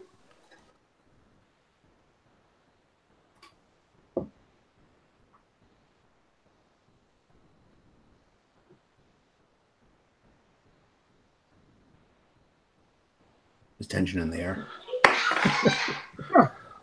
Roll 7. Yep, that's armor class 12, so he misses. Yeah, it doesn't hit. Okay, so I thought that was going to be the last round, but it wasn't. So hopefully the last round, Yang initiative. 2. Okay, so it's simultaneous. You guys can go, but if it dies, you'll still get an attack. So go ahead, Brother Burke. Come on, Brother Burke. And 16, that's AC 3. Yep. And it's 1d4. And he does 1 point of damage. Still up. Owen. Come on, Owen, you can do it. 18 on the die, 5 points of damage. Okay, nice. Only have 1 point left. Oh, good. All right. It puffs. Excuse me. It puffs into nothingness. But again, there was simultaneous initiative, so it's still going to get its attack. So it's either going to be against Owen or Flim, or Burke or Flim, or Burke or Owen. Owen or Burke, I should say. So it's going to go after Burke with a 2 on the die, so it would have missed anyways. So yeah, you drop the hammer on this thing, and it disappears. And now you're currently in a very bright room because not only is Brother Burke lit up, you've also got 2 torches. Yeah. Brother Burke, a boy don't look too good back there. He looks like he's about to fall out. Can you help him? Yeah, I'll see what I can do here. Yeah, so just game mechanic wise, in this state, he needs to cure light wounds. Without that, he'll just continue to lose a hit point per turn, and then eventually he has to keep rolling on the table until he dies. So I don't know if you have another cure light wounds. Prepared? Or like a healing potion. He has 2 first level spells and 1 second level spell, right? Yeah, but did you pick 2 cure light wounds? No, you already cast. Yeah, he cast light and cure light wounds, so he's all out. Yeah. So you don't have any. So I mean, it's fine. I mean, it's not fine. I feel bad for your character, but you know, he'll just keep as time goes on. I'll keep track of it. You're gonna just have to keep rolling on the table to get weaker and weaker until you eventually die. So I guess I don't know if knowing that you're gonna die is good or not, but you do. Yeah, what can I say? Does Flim know? He doesn't. He probably feels terrible. This is Brother Burke, I don't feel too good. I feel like he just goes into a convulsion.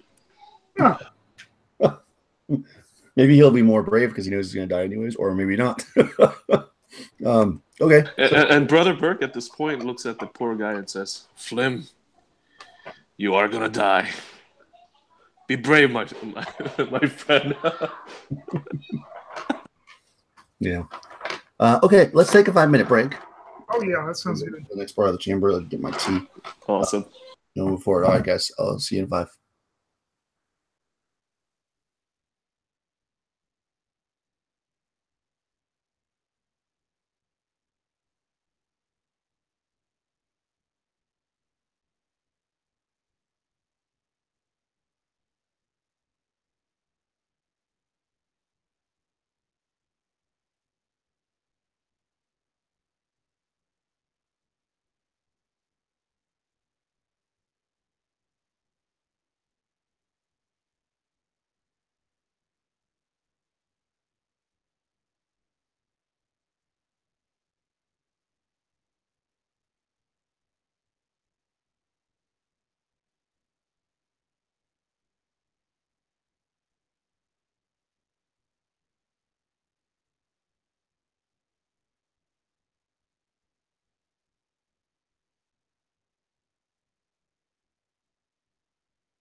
I'm back.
Okay.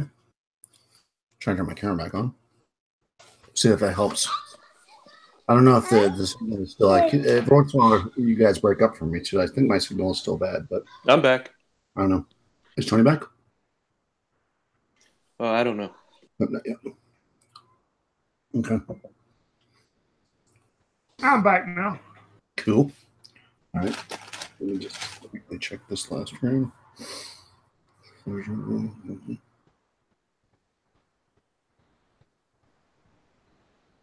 Oh, cool. All right. So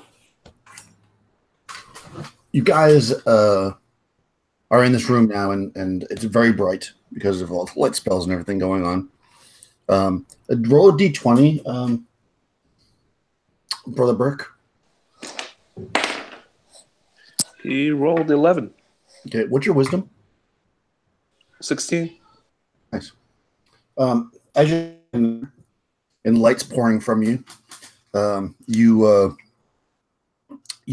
kind of look around and you think to yourself, seeing the 4 benches in this room and the 4 benches that were in the first room, you think that perhaps there was some kind of a religious ceremony or something that you may have needed to do in this room as well to prevent that from happening.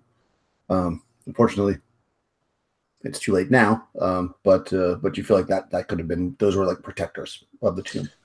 Brother Burke doesn't say anything. Tell people about it. That's what I figured. Okay, so yes, you've got a door to the east.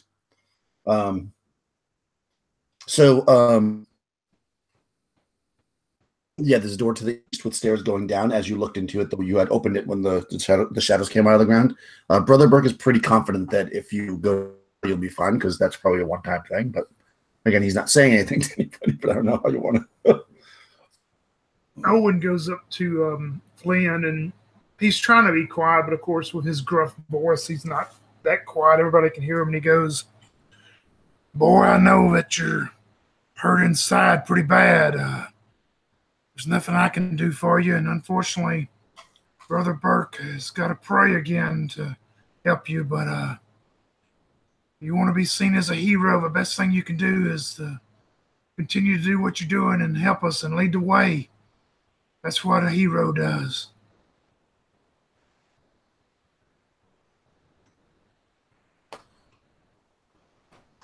And Flim says, "I'm with you until the end." Nice. Mr. Owen, Brother Burke. Lead us down that next door. And Brother Burke nods and says, "We're with you too, Flim. We're with you. Now, Flim Fady, please stand up." And he stands up. Okay. So yeah, so you open, you stand up. Flim Fady stands up, and opens the door, and you are looking down a set of stairs. Like I said, they go down about 40 feet. So he travels down these stairs, tap, tap, tap, with the 10-foot pole, being conscious. It opens up into another 60-foot square room. You descend in another set of stairs, finally ending in a room with 2 ornately detailed coffins. 3 walls are engraved with a combination of ancient writing and images of noble family at reign. So the three walls mean not the wall you came from where the door is, but the other wall. So you've got this huge room, and it's divided in two in a sense. On the left wall, and half of the left half of the wall that's in front of you is all in blue and red. And there's regalia. You can, it's a faded, long faded, but you can see regalia of a prince, and you see noble deeds that he's done, and he's wielding a scimitar with a blue flame. And on that half of the room, there's a ornate coffin. And then when you turn on the right half of the room again, the right wall and the wall directly across from you, half of it is same kind of thing, ornate, blue and red, and a prince fighting with a scimitar with flames of red. So what do you guys want to do? Brother Burke goes up to the wall and examines it further to gain any hidden clues. The drawings and stuff?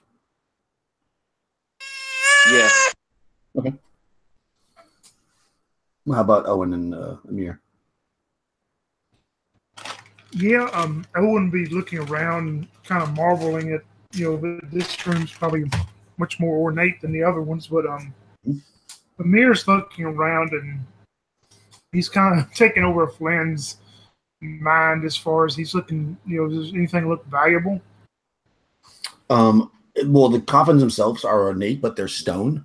They are inlaid with like some gold, but it would take a bit of effort to scrape it out. I mean, you could certainly open them and look inside, but nothing is overly valuable that would be easy to grab, at least at this point. Gentlemen, he starts twirling his mustache. We're looking for this sword. This could be a very good place for the sword. I think I will start trying to pry the lid off of this. And his strength is, 17 now. Okay, so roll it open doors. So I think you're +2, so 1 through 4 would it be? I got a 4. Yes. Are you going for the blue one or the red one? He would probably go to the blue one first. Okay.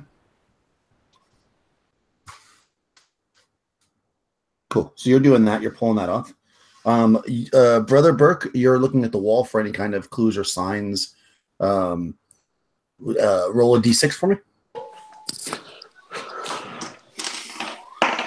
1. Okay. You start to notice that the wall is peppered with a lot of small holes, probably the size of maybe like 1 inch or a little bit smaller, probably half an inch, we'll say. There's tons and tons. It's like a perforated wall. You see, like, this is true of all 3. I'm sorry, no, it's the north and the south wall. Both all have that. And what was what was Owen doing? He's just kind of walking around the whole room, just looking at all the stuff. Nothing particular. Okay, roll a d6 for Owen. 6. Okay, and what about from Fady? Flim's standing right next to Brother Burke, basically relying on him. Okay. All right, cool. So yeah, so you start to pull the top off the lid. Let me see what's in here. Okay, yeah. You pull aside the lid, Emir, and looking in, you see a man, a coffin of a man.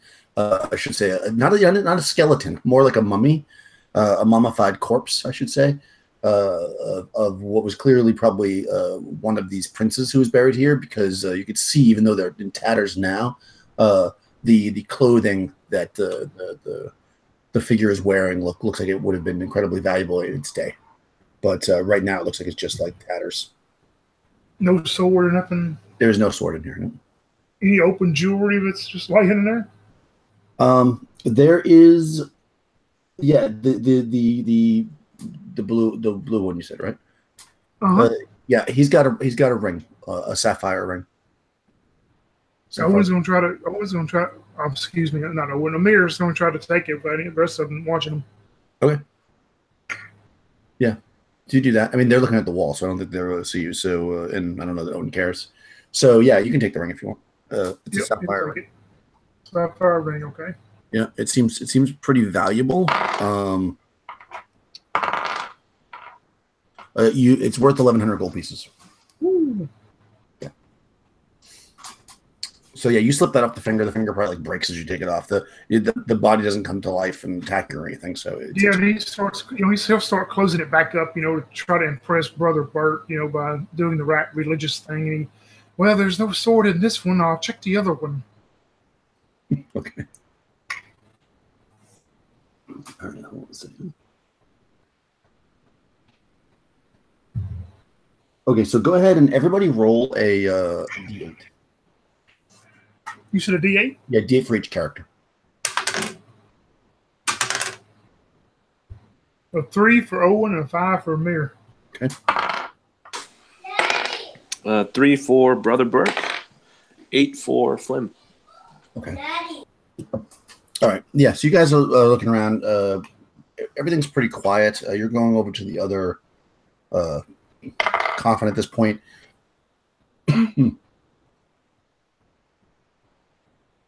So roll a d6 for me for Flim.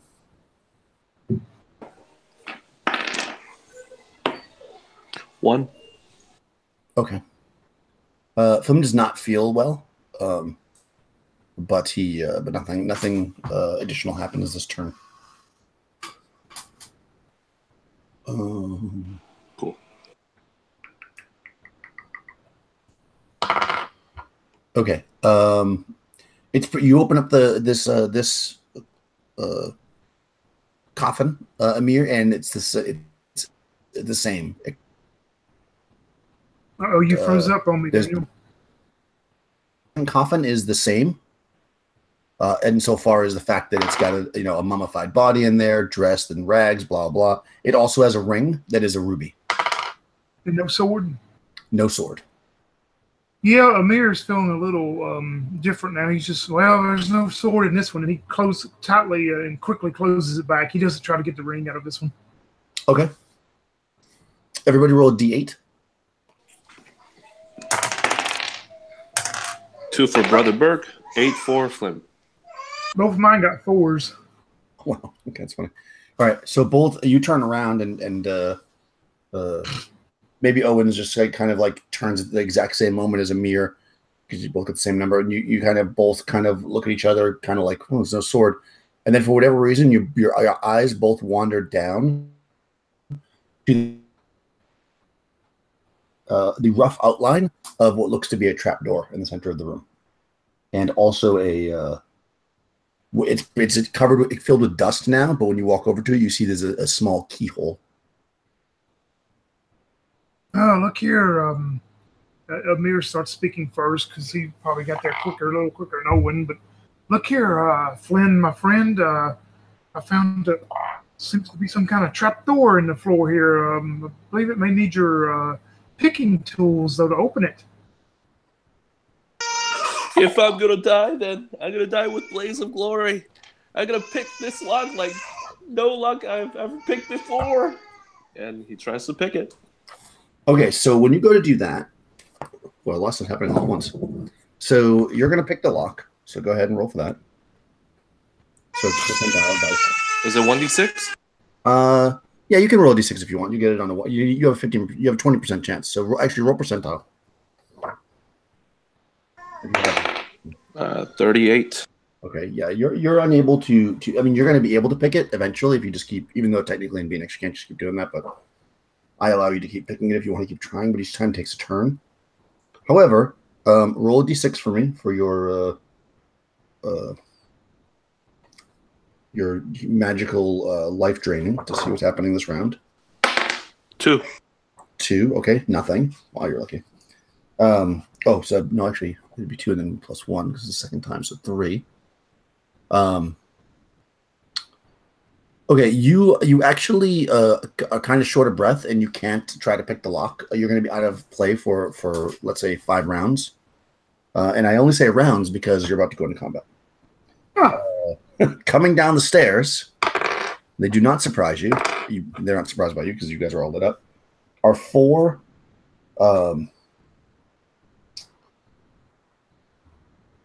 They look to be they look like hobgoblins. Basically, they're hobgoblins. You would know what hobgoblin was. So yeah, they come down the stairs. There's 4 of them. They're dressed basically. They're about 4.5 feet, 5 feet tall, goblinoid creatures with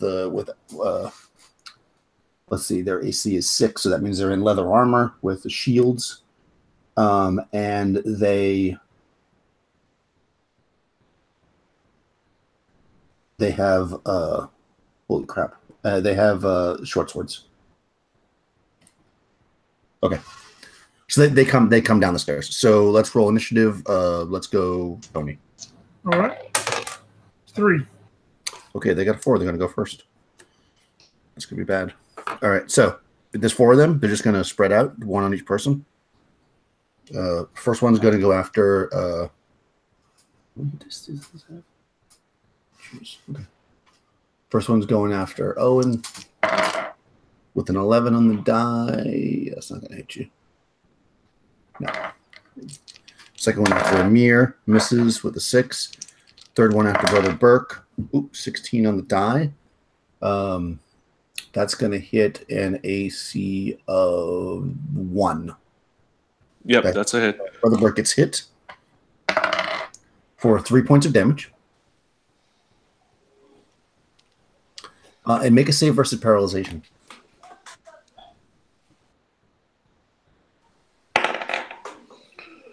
17. Yeah, he makes it.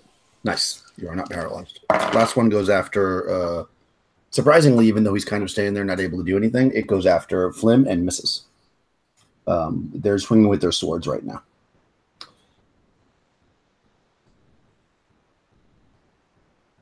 And your turn, Tony. Yeah, Owen doesn't like any kind of goblinoid creature, so we're up on recognizing you come to the wrong place today, boys. He'll swing at the one in front of you with the hammer. Ooh, that's probably going to miss. Let me look. Yep, armor class 7. Yeah, that misses. They have AC of 6. Amir's probably going to hit, though. 16 on the die. Yeah, that'll hit, man. So Amir with his long sword will do 8 damage. Nice. Let me roll his hit points.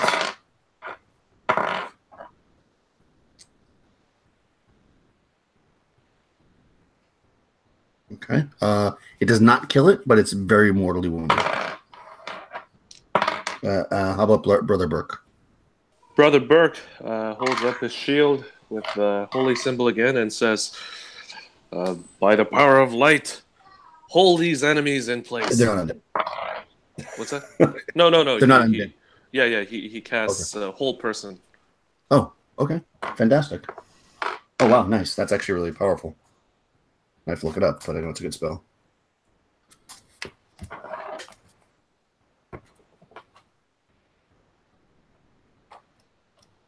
I've actually never used this monster before. It's very exciting. Oh, 2nd level spell. That's expert level. Gotta go over here. Is it a BX monster or from another source? Yeah. Oh, is it? It's a BX spell. Duration is 9 turns. This spell causes 1 or more human, demi-humans, or humanoid monsters to be paralyzed if they fail saving throw versus spells. Okay. And it could be cast in 2 ways, against an individual or a group. 1d4 individuals in a group are targeted. Humanoids of greater than 4d1 HD and undead are not affected. Oh boy, hold on a second, guys.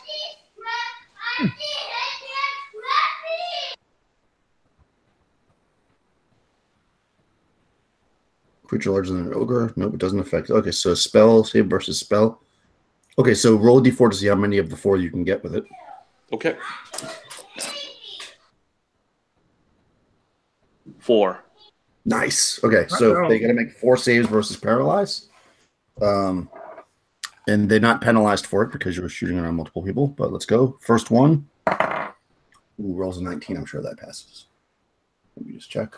Let's see. There are 3 hit dice. So they say they need a 14. Okay, so first one doesn't affect. Second one was a 14 exactly. Doesn't affect. Doesn't affect. Okay, one's held. That's still pretty good. Yeah, that could have been awesome for you, but sorry, they did pretty well with their saves. All right, so one is held, which is good. You took one out of combat. That's pretty good. And Flim can't do anything right now because he's dying. So they had 1 initiative, so now it's your turn. So, Young, roll initiative. 3 on their side. 1. Okay, they're going to go first. So there's 3 of them. One's held. Then it was the 4th one, which was the one that was attacking Flim. So that's kind of good because he's sitting there not getting attacked now. So one goes after Owen. 12 on the die is not going to hit you. Sure. 3 hit dice. No, that's AC 5.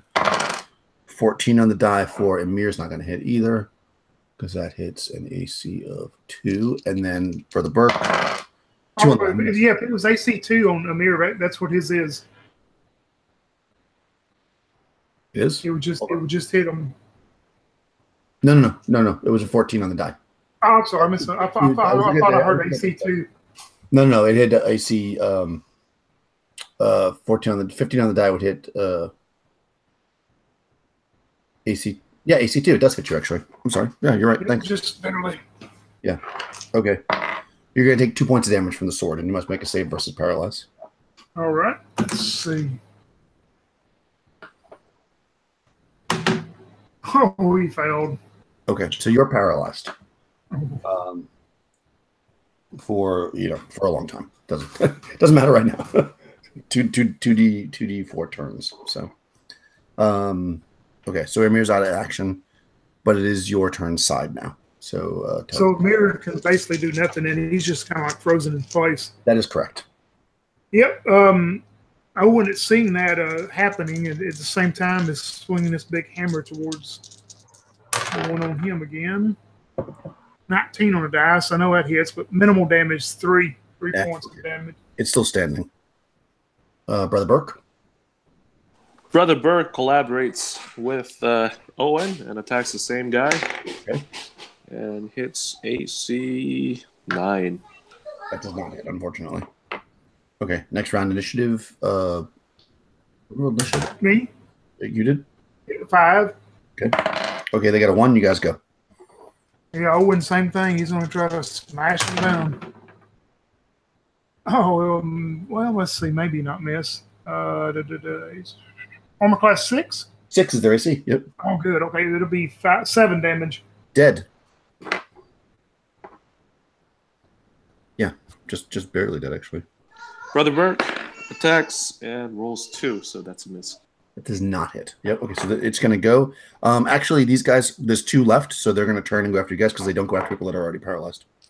So until they get all of you guys. So first one's going to go after Owen. 15 on the die.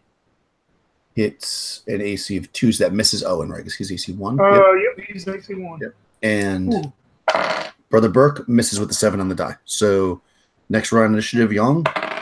They got a 5. 4. Okay, they're going to go first. So Owen, 16 on the die. Ooh. That, I think, hit you. AC 1, exactly. AC 1, yep. 2 points of damage with the sword. Make a save versus paralyze. Oh, I'm glad he's got good save numbers. Yeah. What's a good? Oh, no. I rolled a 1 on his save. Damn no. Dang it. Okay. Crap. So I spoke too soon. Next one attacks Brother Burke with a 2 on the die, misses. So Brother Burke. Brother Burke tries to attack the one.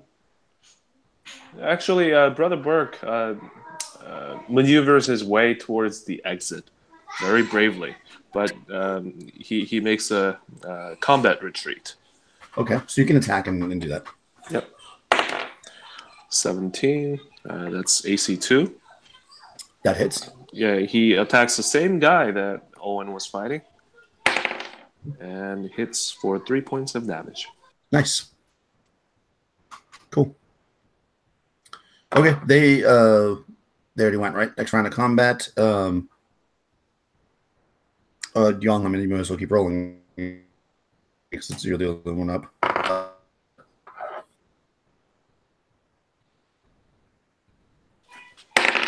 2. Okay, he's going to go first. There's 2 of them. So 8 on the die misses. 2 on the die misses. Oh my god. Okay. Your turn. So same thing. He does retreat, attack and retreat towards the exit. 18, AC 1. That hits. And does 1 point of damage. Okay. That's fine. They're following you, obviously. So next round of initiative. You're on the stairs now, though. 2. 2. Okay, simultaneous. So you can go first, but they're going to go even if you kill them. So same guy. 13. That's AC 6. That hits. 1. Oh, jeez. Okay. All right, the 2 of them go after you. Oh, natural 20. 2 points of damage. And save versus paralyze.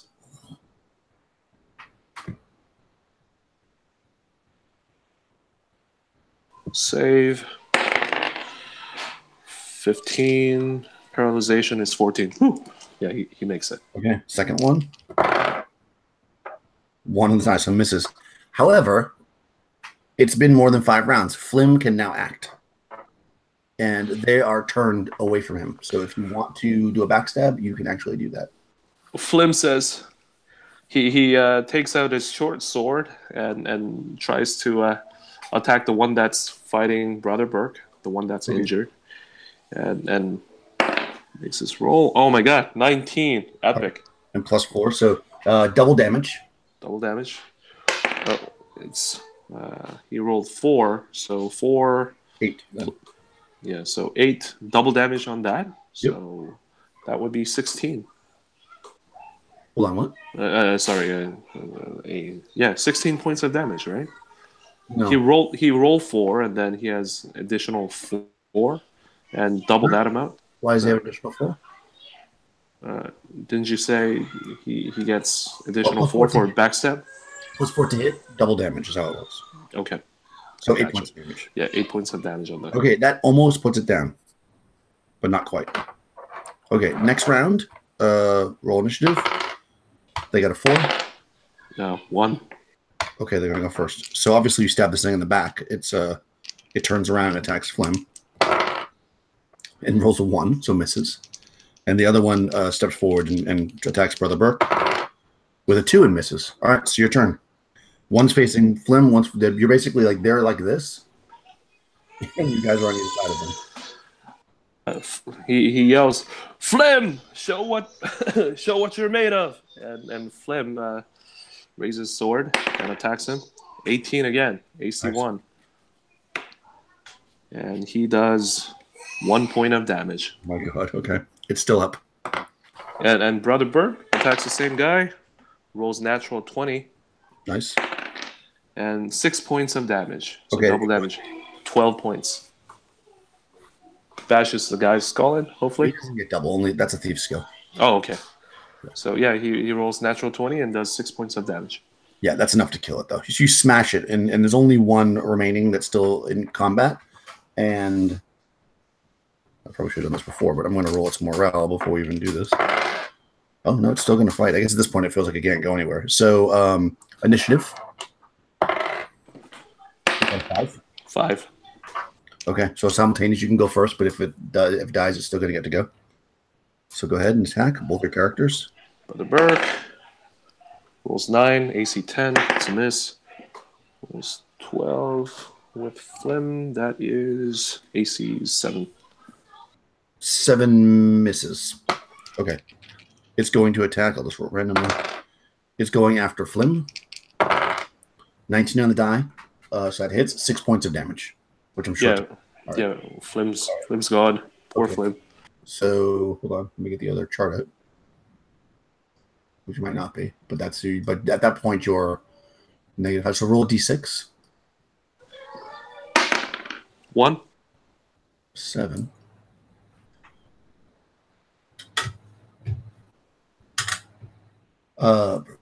Bone. Roll d6. 4. 4. Left leg. Okay, so your left leg is broken, which effectively makes your armor class worse by 1, or you lose your dex bonus on your armor class. That's all that's really going to happen right now. So it smashes into your leg and shatters it, but you don't die. So if you have a dex bonus for your armor class, I don't know if you do or not. Yeah, he did. Okay, so you don't have it anymore. So you're AC 8 now. Yep. Okay.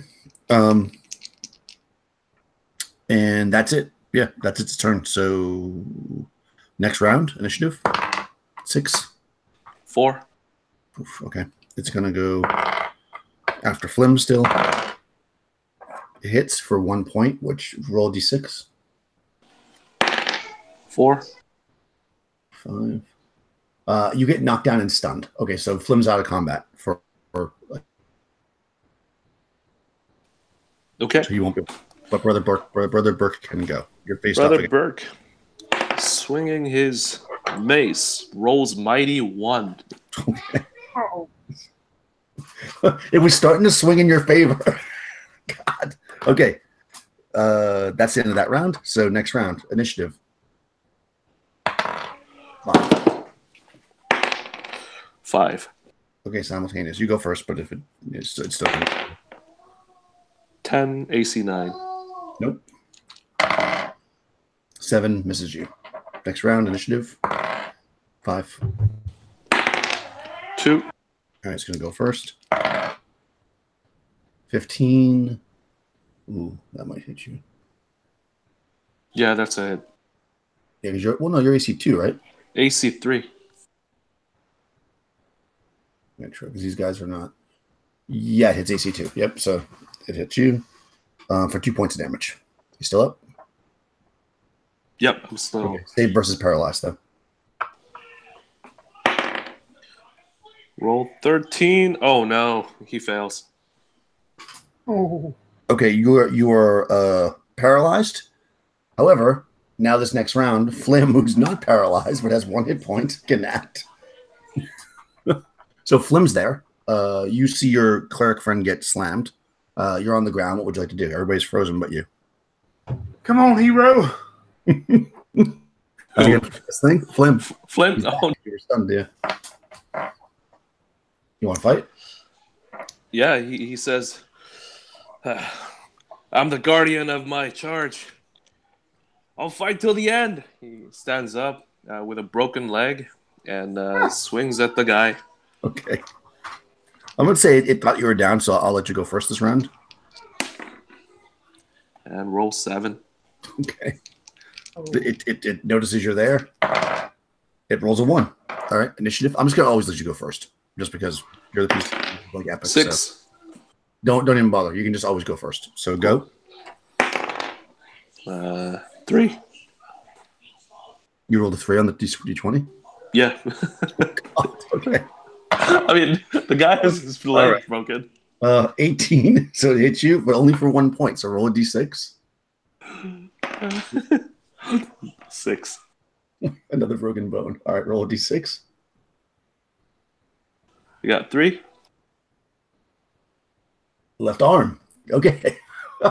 Wow. Okay. Well, I guess I'm assuming everybody's right-handed unless I say otherwise. So both your left arm and your left leg are broken. He has to roll his paralyzation too, right? And he has to roll paralyzation, exactly. Hold on a second. And he fails. Wow. Fade to black. Actually, these guys, I don't think I've actually never used this before. This is a Thule. It was a random encounter. A Thule is a magical combination of a ghoul, a hobgoblin, and a troll. Except they're very close, they look exactly like hobgoblins. They can be found as part of the bodyguard for a Hobgoblin King. The touch of a Thule will paralyze the same way as ghouls. If it is damaged, it will regenerate 1 point per round, but only while it's alive. Yeah, it doesn't say it eats you, but I'm assuming that they would kill you, or at the very least capture you. So we fade to black as the party is killed by a wandering monster, which is like the worst way to die, but still awesome. That was a crazy fight at the end there. I think they might be slavers.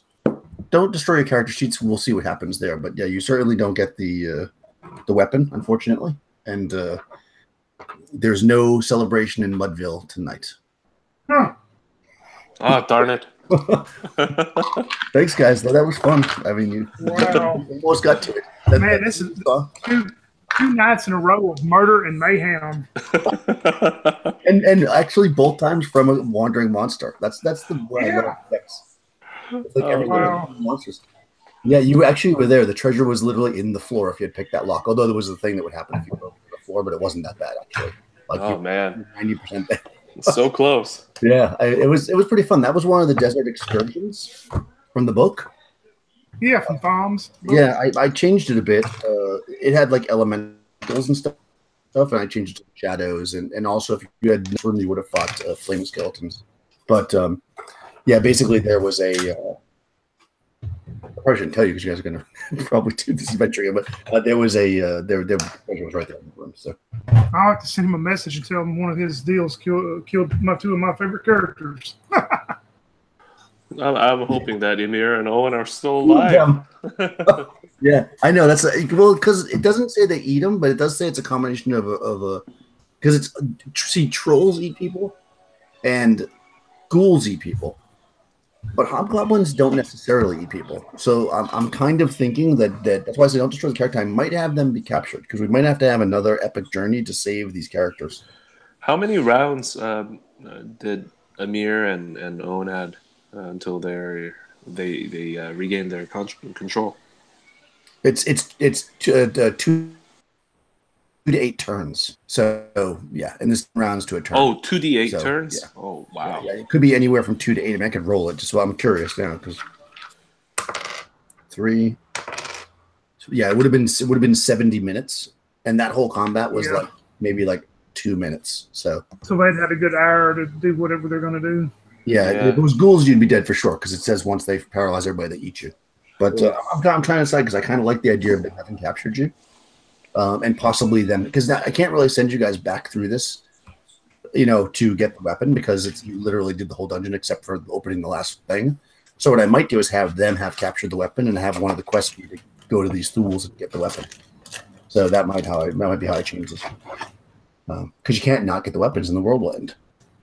Right. So yeah, that would be a good idea. One of them was actually using maybe the weapon or whatever. That's a good idea. Yeah, they'll get it, and because there's other factions because it says they can work with the Hobgoblin King.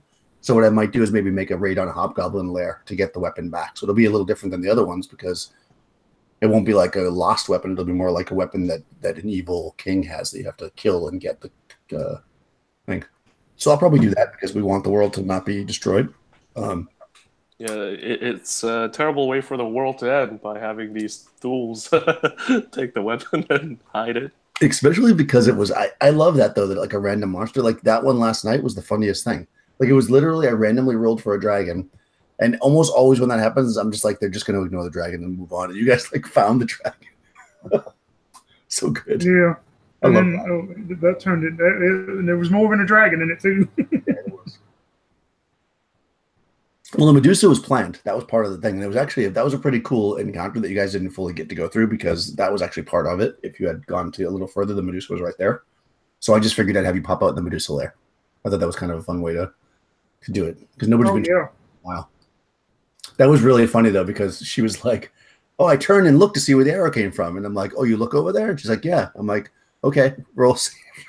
Oh man. I mean, because that's like the most authentic way to get turned to stone by a Medusa. It's like an arrow flew through the air. She looked to see where it came from. She got turned to stone. I mean, that's basically how you do it, right? All right, hold on. Stop my broadcast here. Thanks for playing, guys. I'll stop the broadcast.